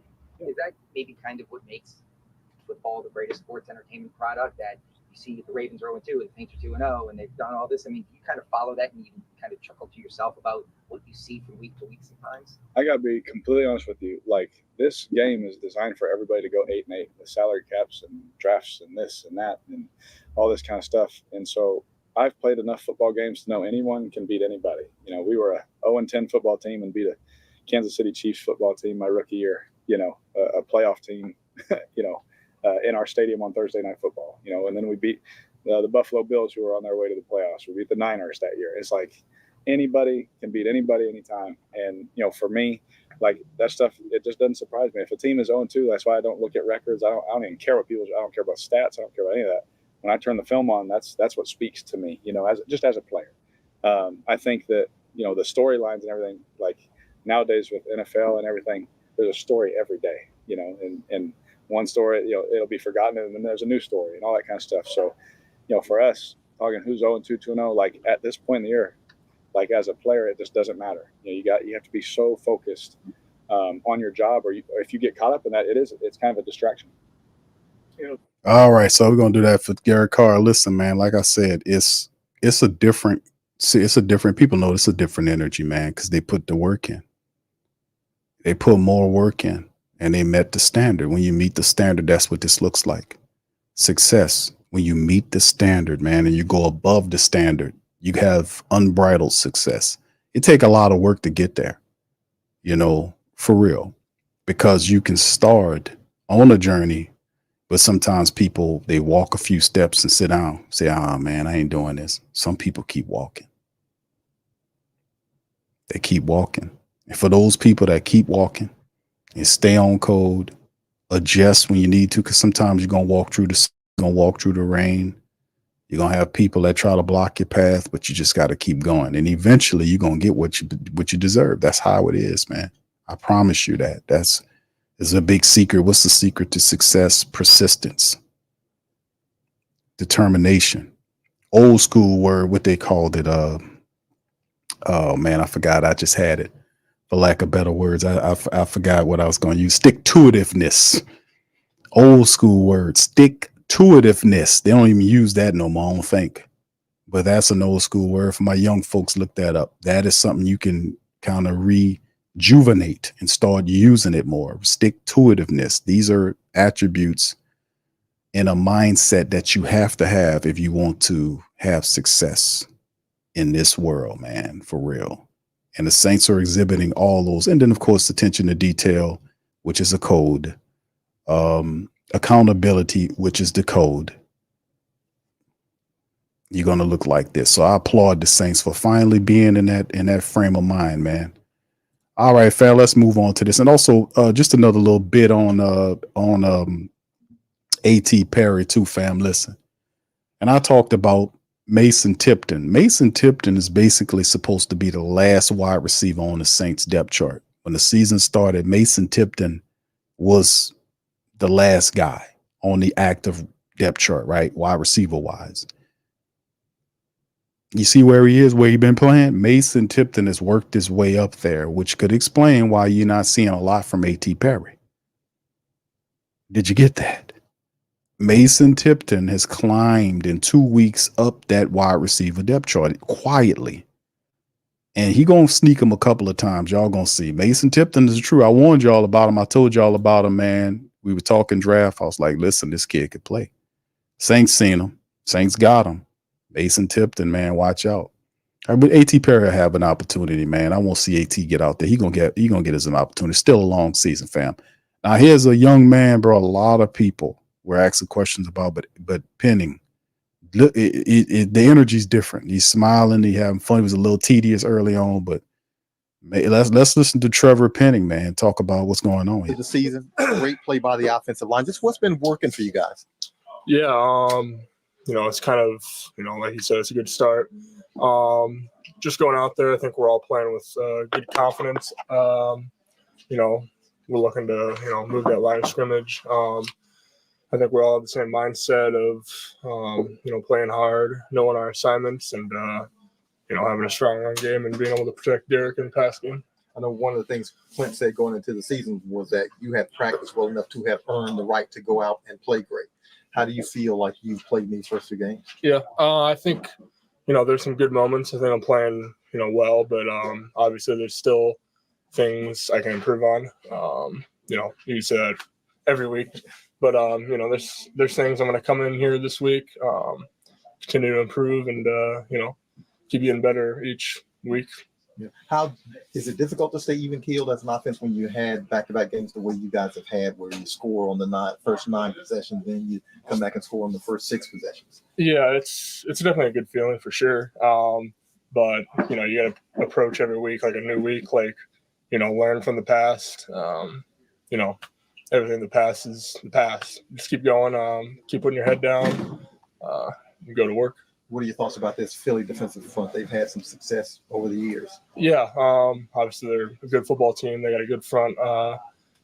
We're excited for the challenge, and we're gonna go to work and get ready to go in there and win on Sunday. After jumping out of the gate the way you guys have, how excited are you to get back into the Superdome on Sunday for a chance to, I guess for these fans to kind of digest it and really appreciate and embrace this team? Yeah, I think it'll be fun to be back out there. I think the dome will be, rocking. 2-0. It's always a good thing to come back to and go play in the Superdome. So it'll be fun for sure. All right, Penning, man, and the confidence, you can see it in basic, like we talked about Trevor Penning before, man.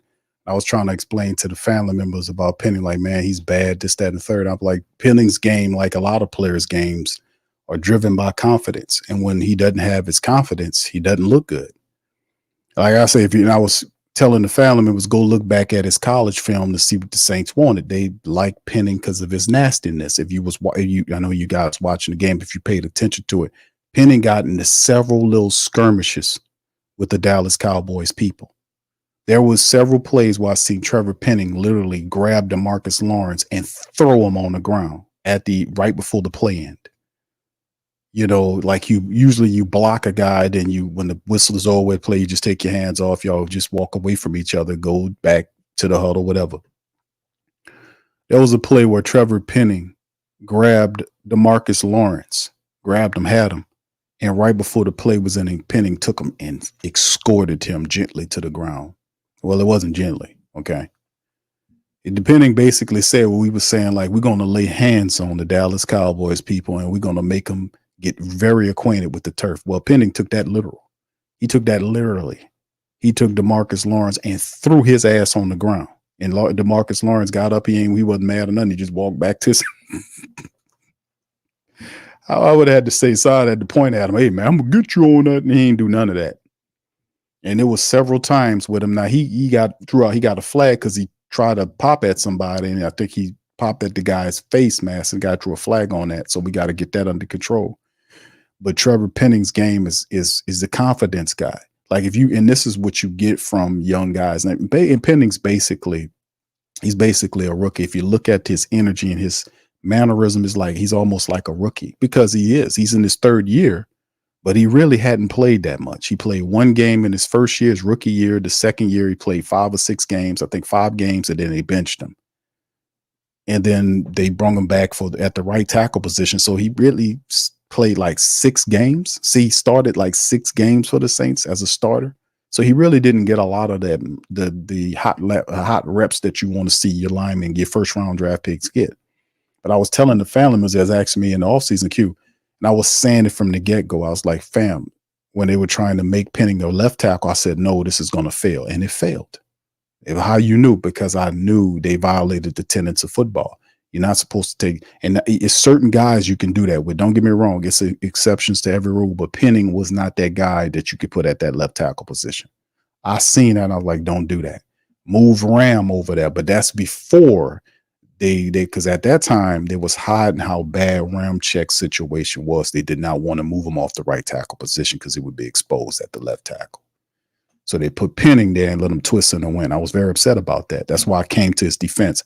And I said, when Penning moves, he belongs at the right side. People say, Q, how you going to look? You think he going to make it? I said, he'll be all right at the right side because that's a better position for him. And when they brought in the system, I said, you got to run the ball with these young linemen, the Tally Fuagas and the Trevor Pennings. You got to run the ball because that helps them because their Fuaga is a solid, awesome run blocking tackle. So is Trevor Penning. He's nasty. Like I said, he was throwing guys on the ground. You seen Tally Fuaga, and then these big guys can move. They get upfield and still are blocking. Like Penning gets up there. You seen the footage of Fuaga getting upfield, pushing on the defensive backs out of the way, blocking upfield. So they got the energy. That's what John Benton was saying when they put him on the interview. John Benton, they asked him, do you have the right? Because JD asked him that. He says, do you have the right guys? And John Benton told him, oh, yeah. Oh, yeah, we got the right guys. Oh, yeah. But Benton was saying athletic, big guys that can move.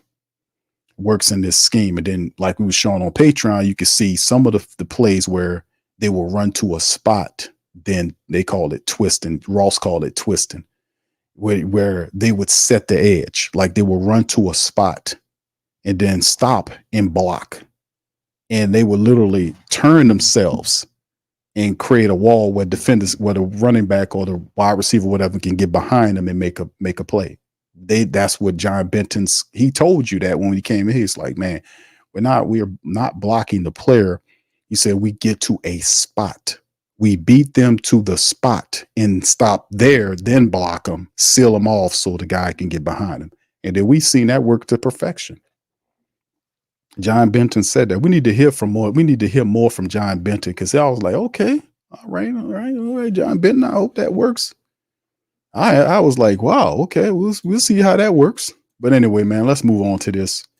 It's very interesting, man, to see it put in practice. Like I said, man, running to a spot because you see them doing it. They're executing it. Like he says, they get to a spot, beat the defender to the spot, and stop, block, turn around. You seen Chris Olave doing that. Chris Olave was doing the same thing. Chris Olave was sealing it. Our wide receivers are blocking because remember they said they didn't lie about none of this. I'm gonna be honest. Clint Kubiak told us the truth. He's like, now we got all our wide receivers got to be blocking. Chris Olave, Rashid Shaheed, all of our wide receivers, our tight ends, everybody's involved in the process of blocking, and it's a full out effort offensively.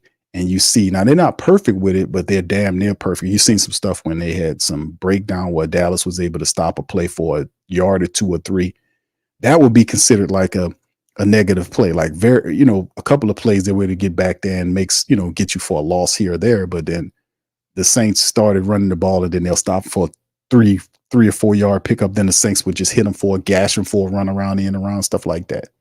So it's difficult for a defense to prepare for.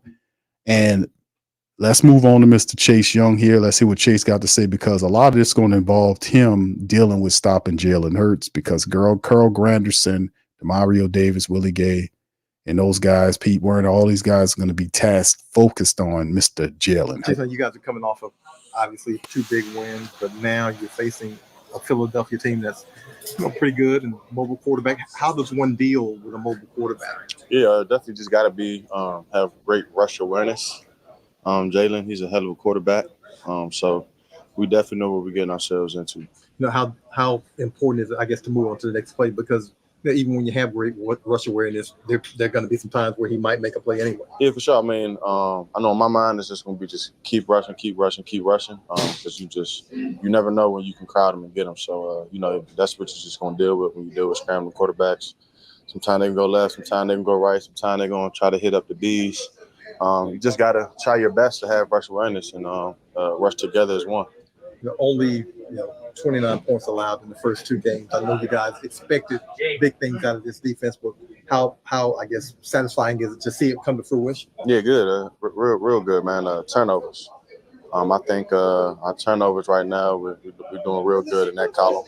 And I feel like we just got to keep that thing going the rest of the season.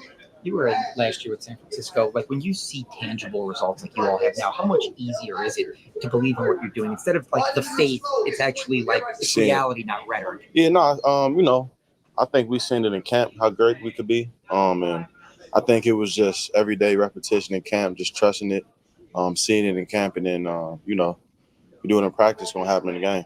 Do you pay attention to like the landscape of the NFL, what people are saying about you? You know, I mean, they're down now, they're up, or do you? I mean, it's hard to block it out. I don't pay attention to it, but I mean, I guess some people do. Was it difficult for you to assimilate into this defense? I mean, 'cause sometimes, you know, the new guy takes a little bit of an adjustment. No, I think I got that out of camp pretty good. What makes it difficult to defend the running back when you have a mobile quarterback like Jalen Hurts? Like, So what makes it? why does that make it even harder than to also stop the running back? Like a lot of times, you know. Don't let them get to the second level. We got to do what we have to do up front. I feel like I think it starts up front.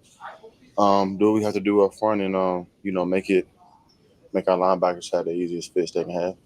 Obviously, you're familiar with Saquon Barkley as well. I mean, the combination of those two, how much do you think it benefits both? We're gonna see. You do have institutional knowledge of both of those players, having played in that division. How beneficial can that be when you're in, you know, the room breaking down what they do and how they do it? Good You know, I feel like playing them. Saquon, basically my whole career, both of them. I kind of know what they like to do, know who they are, know a few things about them. I guess that just you playing them, you have to know. So yeah, I mean, we're gonna put my best foot forward. Have you seen a difference in Saquon since he's got the Philly though? I mean, he always been a great back and a veteran back. Now he's just, I would say, in a better situation. So I think he's gonna shine brighter for sure. All right, Chase Young, man. Chase Young. Say you gonna see. That's the whole thing, man. I like about the Saints defense, man. It's like the speed component. Like when we talked about this offseason, and I mentioned it quite a few times, fam, about the acquisition of Chase Young, and it was such a huge gamble to get Chase because the Saints, he had to get that neck surgery, and that was really huge. But we thinking Chase might have had spent some time, but he really surprised a lot of people by healing up very fast, and he didn't really miss a lot.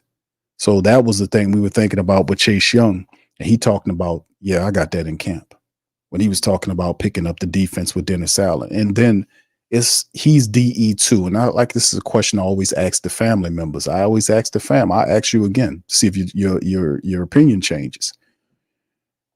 Who's better? Which defensive end is better, Carl Granderson or a fully healthy Chase Young, in your opinion? I'll ask you that question again. Who do you guys think is better? Now, I'm just saying it better in terms of who's a more complete defensive end. If you had to say who's better, right? I'm putting you on the spot. Who's better? Is it Chase Young, a fully healthy, 100% healthy Chase Young, or Carl Granderson? And the reason why I'm saying that is not to disparage Carl or anybody else. What I'm saying is that Chase Young is a force when he's totally healthy. We've seen him at different stops when he's healthy. He's a force. And he is DE2. And we know they took different paths to start him, right? To get where they at. Carl Granderson, they need to make a Lifetime movie about Carl Granderson's young life so far, about success, how Carl Granderson was a success. Carl Granderson was an undrafted free agent from the University of Wyoming, right? And the Saints picked Carl Granderson up. They signed him as an undrafted guy. They gave him a lot of money because they liked what they seen. Then there was some stuff that happened with Carl at college. He went to jail. He was in jail behind some stuff that happened at college. Then there was something that happened in court where the judge did something ridiculous and illegal, where they threw his case out. While that was going on, the Saints kept Carl Granderson. They never released him. He stayed on the team. They didn't release him because sometimes when that happens, teams like, oh no, they cut bait on you. The Saints held close and they believed in Carl Granderson. Credit to the Saints. And then Carl Granderson got all out that situation, and he came here, been a model citizen ever since. He worked his way from the bottom of the depth chart. He earned his way every year, got better, and became a starting defensive end, and got his money, got paid. Carl Granderson took a different path to the NFL than Chase Young. Chase Young was celebrated coming out of college. He was a top 2 pick in the draft. So those are totally 2 different paths for 2 different players. But what I'm saying is, I just was curious about your thoughts on who do you guys perceive as better. But regardless, Chase Young is DE2. Carl is the DE1. And these guys are both big. Both of them. Carl is 6'5". Chase is 6'5", 6'6". They're both lightning quick. They both can play the run and pass equally well. And you got Cam, who's slim, who adds in the mix, and Cam was getting pressure from the interior side. They was doing a few stunts here. You seen him do. You seen Brian Bursey getting after him. You seen John Ridgeway out there, Christian Boyd. But what's really interesting is the fact that Chase Young was brought here, I think, for games like this, because we knew we would see Philly. We need to stop these guys. Lamar Jacksons and all these type of guys, they run all over the Saints. Saints is just helpless to stop them. Well, there's 2 things that used to kill the Saints: the mobile quarterback threat and an athletic tight end. Those were 2 Achilles heel for the Saints defense. That hadn't changed. The Saints bring in a healthy Chase Young, who's going to continue to get better as the season gets on, with Carl Granderson. They're going to be a phenomenal tandem, Carl and Chase, CNC. And then you have Willie Gay, who is brung in as a speed component to help out with athletic tight ends and guys like this mobile QB threat. They add another layer of speed to the Saints defense we simply didn't have last year. You know, you got Willie with his championships. You got Chase Young on a prove-it deal at DE2. Man, jeez. Man, the Saints defense, they don't know yet. They don't know yet. Family member says they like Granderson. Okay, I'm seeing more Granderson, but prior to that, y'all feeling Granderson more. It was a total run out toward Chase for some of the family members. But anyway, they're talking about that Philly defense, man. Let me put up the depth chart right here for the family members so they can see the Philly defense right here. They're talking about Milton Williams is from Law Tech. I think he's a 3rd round pick from the people. He's from Louisiana, from Law Tech, big Milton Williams. Jordan Davis, who was the big, massive interior nose tackle that we seen, 6'6" monster of a player. Jalen Carter is there, and you see Huff, Bourne, N'Kobe Dean, and Josh Sweat. So I think a lot of the strength. And I'm gonna have to ask some of the Eagle podcaster when he comes here, that you see a lot of these guys like Zach Bowen and N'Kobe Dean doing their thing. And the secondary with Quinion Mitchell and Reed Blankership. Reed Blankership is having a solid year right now. You know what time it is with Darius Slay. The Saints had a flirtation with Avonte Maddox early in the year. They brung him in, took a look at him, and I guess they said, you know what? We good. Y'all remember that? Well, he went to Philly and he became their nose tackle. I mean, a nickelback. I'm sorry. This guy. Saints brung him in, tried him out, said, we good. And the Saints are good. We got Will Harris, so I guess it all worked out, right? All right, but anyway, man, any quick questions before we dirk on out of here, man? Big ups to the fam, man. That's pretty much all I got for y'all tonight for the show, man. All right, Kid Man says Carl is bigger than Chase, believe it or not. Is Carl 6? I thought they were both 6'5". All right. You talk about weight. All right, the Rook says Granderson had a late 1st, early 2nd round grade coming out. He went totally undrafted. Dre says Mickey paid off the judge. I don't know. It was something that happened with it, man. I remember we covered it when it happened with Carl Granderson. The judge did something foul in the case with Carl's case, and it got thrown out. The judge did something foul in his case. Because I remember, man, we covered all this, man. Because he was sentenced to 6 months in jail. It's just a fantastic story. That's what I've said about Carl Granderson. It was a fantastic story. He was sentenced to 6 months in jail. after pleading no contest to 2 misdemeanors, sexual battery and unlawful contact. And people thought that the Saints would release Carl Granderson. The Saints believed Carl Granderson. He always held held up for himself. He's like, man, I ain't do this. The Saints believed him. And ultimately, it was something the judge did that got him released from jail early. I remember covering it. Maybe I need to look that up.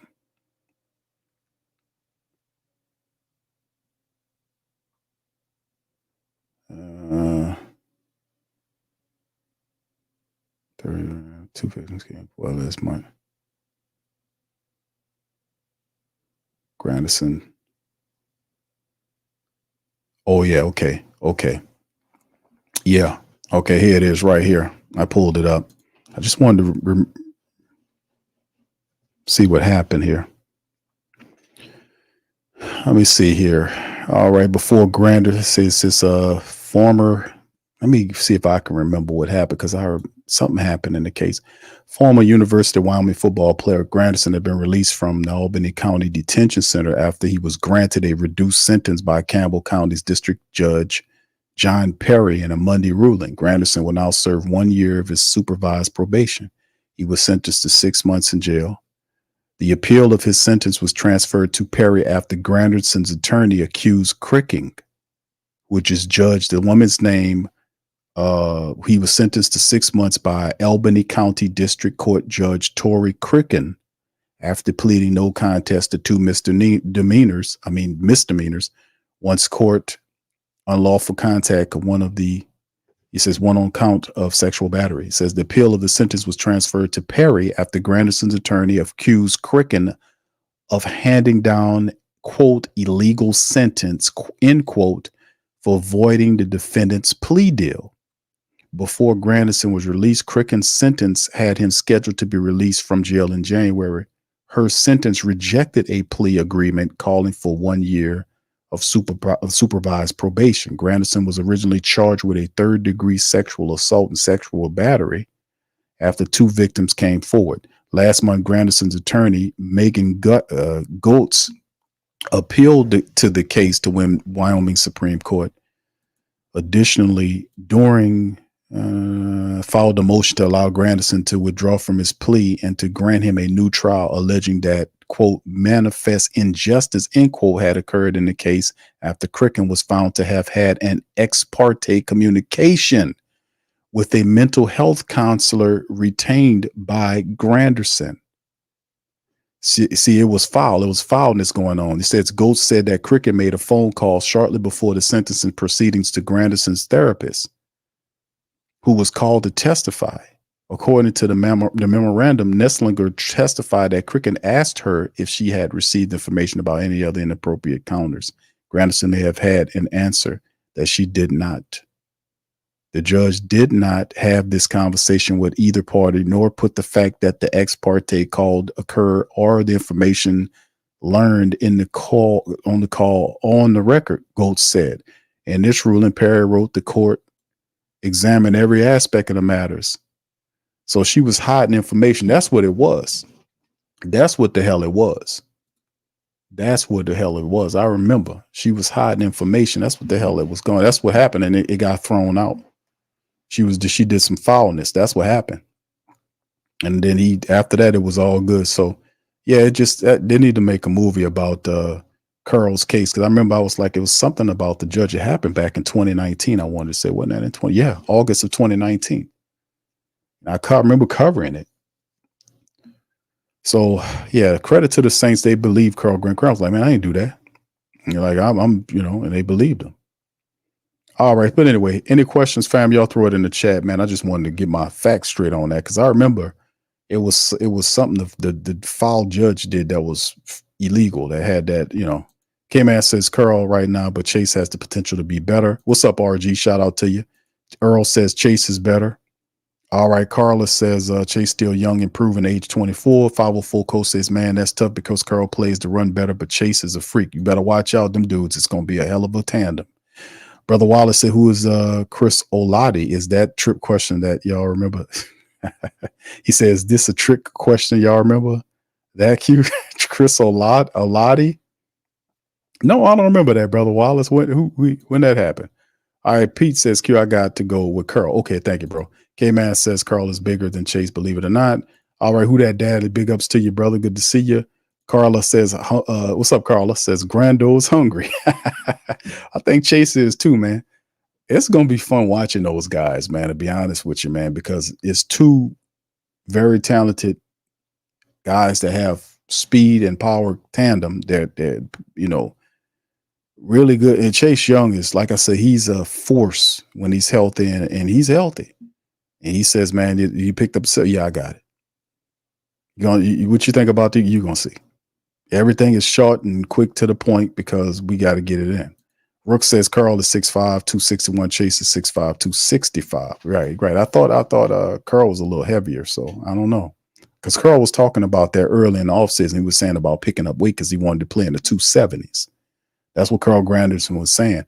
Because he broke it down on what happened at the end of last year. Like he said he kind of what was the words he used, family? Carl said that he went for the lack of better words, he ran out of juice. Was what, he basically kind of ran out of juice. And he wore down at the end of the year. So he came into this offseason like really getting his wind up, working on, getting his technique better so that he can deal with the rigors of a long season. He said that's why his stats kind of tailed off later on in the year. But he said he was working on fixing that so that don't happen anymore. He wanted to play in the 270s, so he got bigger. You could see on some of the film that Carl Granderson actually picked up weight. So you have to do that because at first they were looking at Carl when he first came in. It's like, yeah, you got to pick up weight. And Carl understand he had to get his body right so that he can be able to deal with the rigors, when he be going against them guys. Because as a DE1, you know who he gonna get. So he had to be ready. All right, Bobbin says Devin White isn't getting no burn in Philly. Yeah, we was looking at Devin White, man. He playing behind the Kobe Dean. Zach Bowen really been the dude that been taken off, to be honest with you. Well, early on, things could change, Things could change, All right, yeah, I like Devin White, man. But yeah, he ain't really doing anything right now. He more of a backup component. K-Man says Fuaga is smaller than he looks on TV. Chase and Granderson are both huge. All right. KB, what's up, KB? What's happening, baby?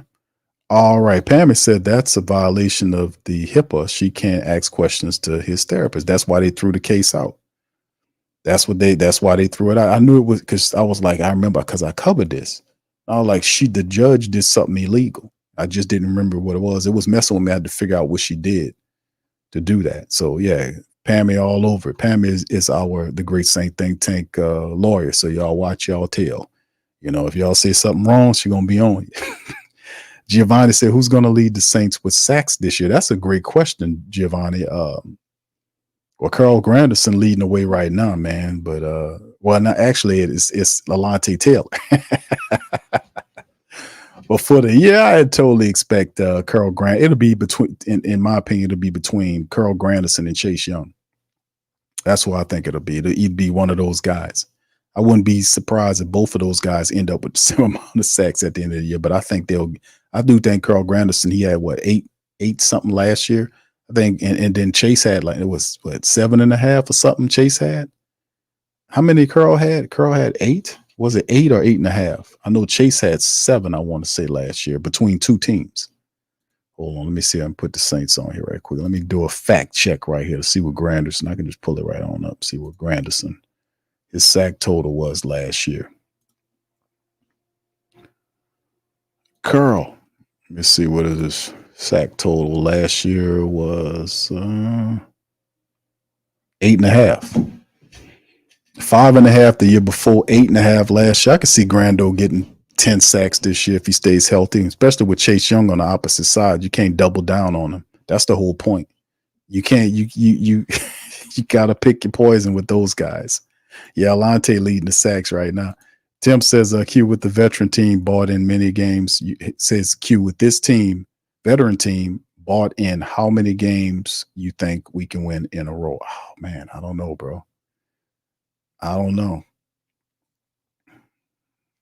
I would have to say probably in a row right now. I don't know, because this is a tough stretch to kind of figure out because, these are not weak ass teams we playing. I mean, the next 4 games are, well, you got the Eagles, the Falcons, the Chiefs, and then the Buccaneers. So all of those guys are tough. Don't forget the Buccaneers. The Buccaneers are playing really good football right now. They're flying below the radar. I keep warning y'all about the Bucs. The Bucs have won the NFC South 3 years in a row. There's no pressure. Nobody sees them as anything, and all they keep doing is winning games. Baker Mayfield still looks like he did last year so far. So, yeah, you got some games. So I don't know, bro. I would want to see them win 7 in a row. I would love to see 7 in a row. I don't know if that's possible. The way they playing, if they can keep doing this, I don't think there'll be too many teams that can beat a Saint team that already has its identity, and it is hell bent on running the ball to set up the play action. The defense is off the chain. We got a good special teams unit. I would love to see like 7 in a row, maybe a little bit more. But I know eventually we'll get losses in there because we ain't gonna be perfect all the time. But I would love to see like 6 or 7 in a row. I just don't know if this will be the time and when we get it. Maybe we'll get it later on in the season. But case in point, man, we playing a lot of these teams early, like all of these difficult playoff teams. We playing them now. They're not all together. They don't have a true identity. A lot of them still rusty, and you can beat these teams right now because they're not all together. That's another component, So I would love to see 6 or 7 in a row, maybe more. It just depends. It's kind of difficult to make that call. Thank you for the question, bro. All right, Ty says, how do you think Michael Thomas is feeling with with how the Saints look now? Do you think he has any regrets? I don't think Michael Thomas lives with regrets. I think his legacy is signed, sealed, and delivered with the Saints. I'm gonna be honest with you. When Michael Thomas retires, he'll be a Saint for life. He'll be in the Black and Gold Hall of Fame. He in the record books in the NFL right now in several categories. But I think, I don't think he lives with any regrets, my brother. I don't think he's living. How do I think he's feeling right now looking at the Saints? I think he is happy for his colleagues, his former colleagues. And I think eventually Michael Thomas, probably later on in the year, he'll probably pick up a job with somebody. He'll get with somebody. He'll pick up a team that'll bring him in and to help him try to win some games. You know how that goes. All right. Ramsey, what's up, bro? Say Q, Michael Thomas still available. I bet he wished that. Yeah, y'all said that same thing. I don't think he wished he was still here. I think Michael Thomas closed the door on this and he looking forward, man. So I think he's more concerned about just getting healthy and then, wait for the right time for a team to call him to bring him in. So, I think that's what he probably be looking at. Wallace says, do you remember when the question was asked, who was Chris Olave? Is this a trick question? Now, oh yeah. Right. Yeah, right. Right. Yeah. They know who he is now, don't they? All right. Mad Drummer says, didn't Penning train with? Yes. Yeah. That's right. That helps. Yeah, but Penning, that was the thing. Teron Armstead took a liking to him, man. He took a liking to him. That's what I was saying about Trevor Penning. Penning's from a passing game perspective, like his pass blocking, he's getting better, but his confidence line, his run block. He's a solid run block. I was telling people that the guy can run block, and he's mean. Like, he's strong too. You seen him take your boy and fold him over like a lawn chair, and how he was manhandling DeMarcus Lawrence and them other guys. Man, he was throwing them dudes around. Man, DeMarcus Lawrence is a good player, but that defense, and that was the heart and soul. And the Saints just took them people's soul, and that's why it's like the line of scrimmage, the trench war. That's where what happened, like winning the trench war, and the Saints won. We put up almost 200 yards rushing on them people. How you beat it? You can't beat any team if you're allowing them to gas you. And the Saints averaging, 5 yards a game, and you had Alvin averaging 7 yards a carry, 5 or 6 yards a carry. Taysom 5 or 6 yards a carry. Guys averaging 4.5, 5 yards a carry, each different running back. And then it ain't even talking about Rashid Shaheed when he was getting opportunities to get in there. So it's hard to stop that because from a rhythm standpoint, you get used to the running back, but if I'm constantly moving these guys around and running the same plays but with different guys, the reaction for the defense to get to a Rashid Shaheed because you get used to his speed, it's difficult. Like when I played football, I remember we have a speedy running back. They had a big guy speedy running. You know the big guy is slow and plodding. You know what his game is, north-south runner. But the speed guy, you had to get used to the speed. You had to see it several times, and for the defense to get used to it, it's difficult because from my perspective, I'm watching the defenses have a hard time trying to figure out the rhythm of the people, of the runners, and you got different guys. It's hard to get a feel for that, and they just got manhandled, man. We manhandled them people.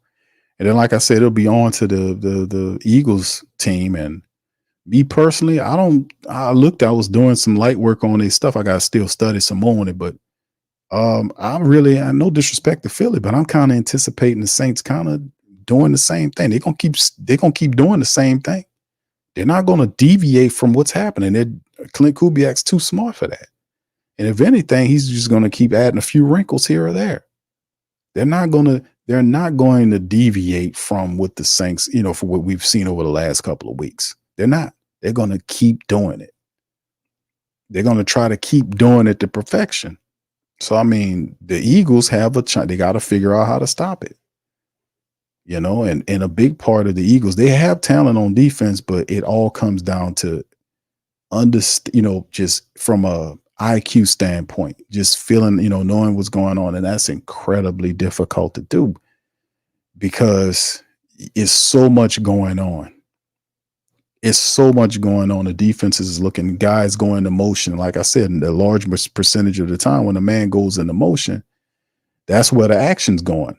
But, you watching him go into motion, another guy move right before the ball snap, you don't know what's going on. And the guy's crisscrossing in front of the quarterback as the ball snaps. You don't know where it's going. You don't know if the guy from the right got it or the guy from left. And the problem is both of those guys are super fast.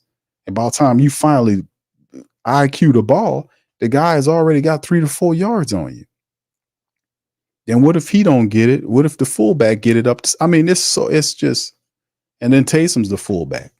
So it ain't a traditional fullback. So it's like, man, everything's different. It's difficult to stop that. It's too many moving parts. In order to have success against something like that, you have to be familiar with that type of system to know how to, we kind of got a feel for what they're doing because we practice against it, that type of thing.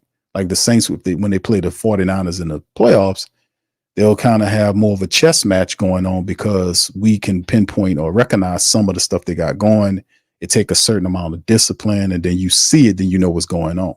So by the Saints practicing against this high-profile offense from a defensive standpoint, the defense is even better to deal with other schemes and systems that are similar.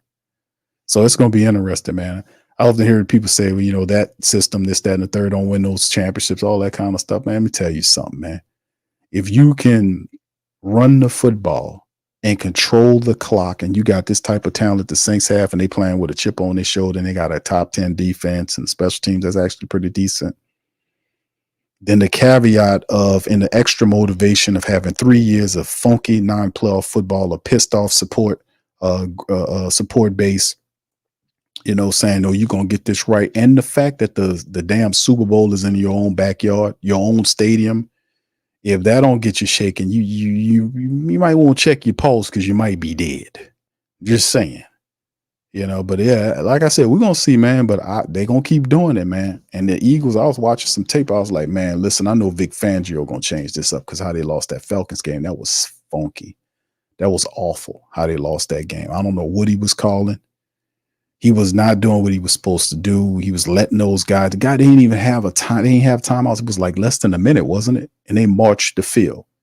They let them get out of bounds. I was like, what part of the game is letting these people who don't have timeouts get the ball? If they're throwing the ball, keep them inbound so the clock run. None of that. He watched the field, and I was like, yeah, well, guess what?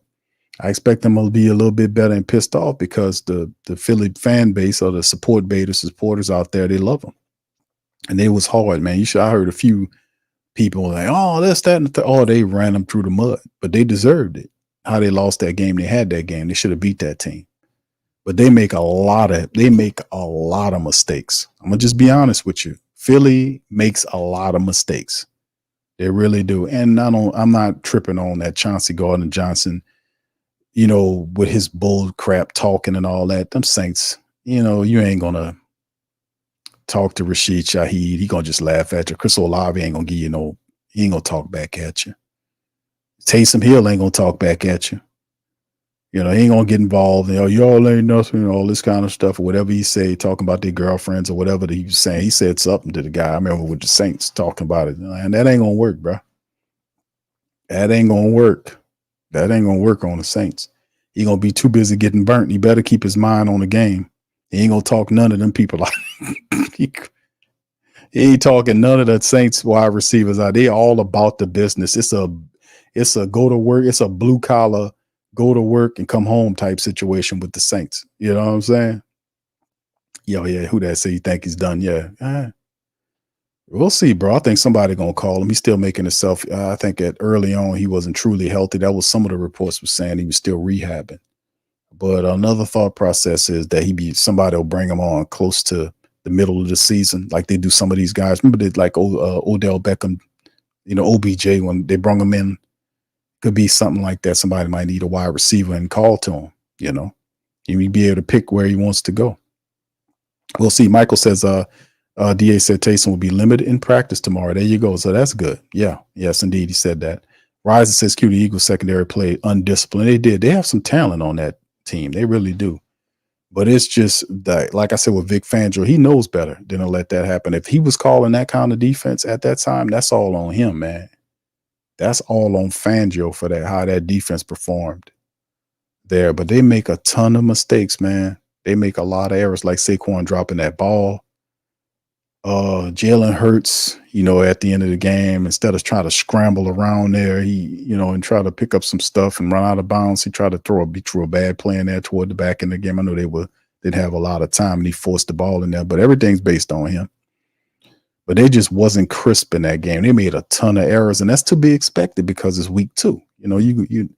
We looking good. We're fortunate. We're blessed. We found our identity during training camp. These other teams they haven't worked to iron out the wrinkles yet. You'll see them start doing better in week 3, after week 4. You'll see them start to normalize and they get better. We just kind of ahead of the curve on that, but yeah, they made a lot of mistakes. They did not look crisp in that Atlanta game at all. So just saying. All right. Yeah. Slay stayed getting hurt, burnt. Yeah. Slay. Yeah. He gets slayed. Yeah. He need to change his name. He always getting slayed. All right. K-Man said if he was smart, he would taunt Penning. You don't want to taunt Penning. Penning would slam him. We got to keep Penning away from him. All right. John says Derek, I'm going to talk back to Chauncey Gardner-Johnson. Perhaps. K-Man 48-24 Saints. Another 40 burger. Like I said, man, listen, no disrespect to the Philadelphia Eagles family members. They make a lot of mistakes. They're still a team putting it all together. So we're going to see what it looks like, man. That's what it all comes down to, man. The Saints got to do what they do, fam. They got to put it all together. But listen, that's going to be the end of the show. Y'all do me a service. Please hit the like button, man. If you're in this joint, please hit the like button. I'm a Dirk on up out of here. Listen, I'll be back. Tomorrow is Thursday. Thursday stream will be back on the Thursday report. You can check that out. We'll talk about them. I got a Philadelphia Eagle podcast that'll be popping on this week to preview the Eagles from the other side and kind of give us game about their squad. Let us know what's going on, how they feel about the game, all that beautiful stuff. We'll talk about it all later in the week. So with that being said, I'm gonna get out on that. Listen, thank y'all, man. Appreciate y'all for being in the stream tonight. Please feel free to do me a service. Hit the like button, hit the notification bell, hit the subscribe button. If you're not a subscriber, please feel free to share the show on social media. It helps out the stream greatly. Thank you kindly. All right, so with that, I'm out. Y'all be safe. I love y'all. Appreciate y'all. Who that too?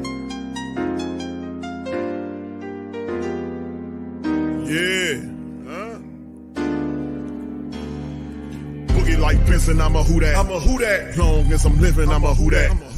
Lose or winning, I'm a who that. Sports Coma, yeah, this is where we do that. Where we do that at. Where we do that at. Where we do that, where we do that, where we do that at. Boogie like Granderson, I'm a who that. I'm a who that. Sports Coma, this is where we do that. Where we do that. Welcome, welcome, welcome. Somebody please better help.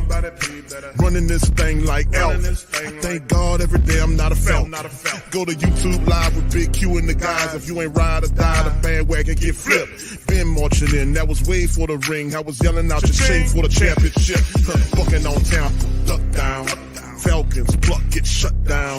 Panthers ain't much touchdown. The vision really belong to us now. So much hate on the Saints, you could probably tell. Ever since Bounty Gate hit the NFL, when things seem fishy and you probably smell the crooked referees on Roger Goodell. Yeah, probably like this and I'm a who that. Every day I'm living, I'm a who that. Lose or winning, I'm a who that. It's the Sports Coma, this is where we do that. Where we do that at. Where we do that at. Where we do that, where we do that, where we do that at. Boogie like Granderson, I'm a who that. It's the Sports Coma, this is where we do that. You're listening to the Sports Coma with Big Q and the guys on the PRO Media Network.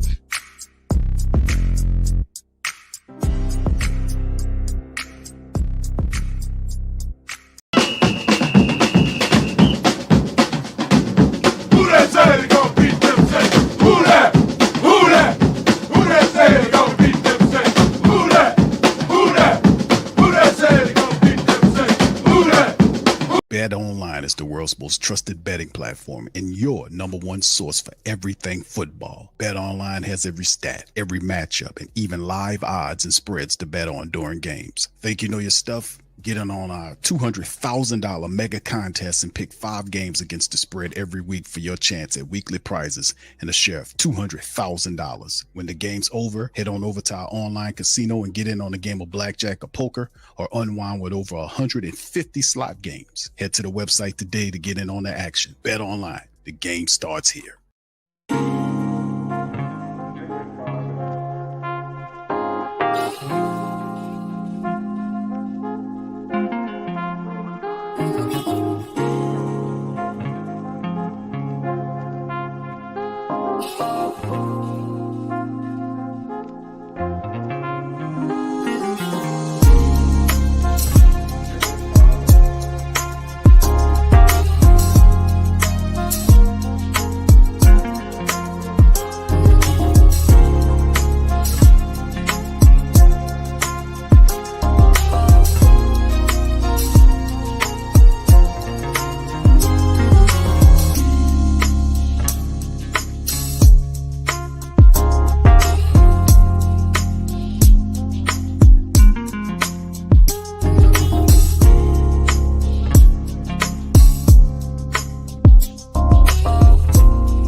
WhoThatDaily.com. That's right, the WhoThatDaily.com. Your one-stop shop for everything New Orleans Saints, New Orleans Pelicans, LSU Tigers, even the top flight boxing news. So if you're a Who That and you're looking for a place to stay up on your team, WhoThatDaily.com is your site. The WhoThatDaily.com for the sport Who That in all of us.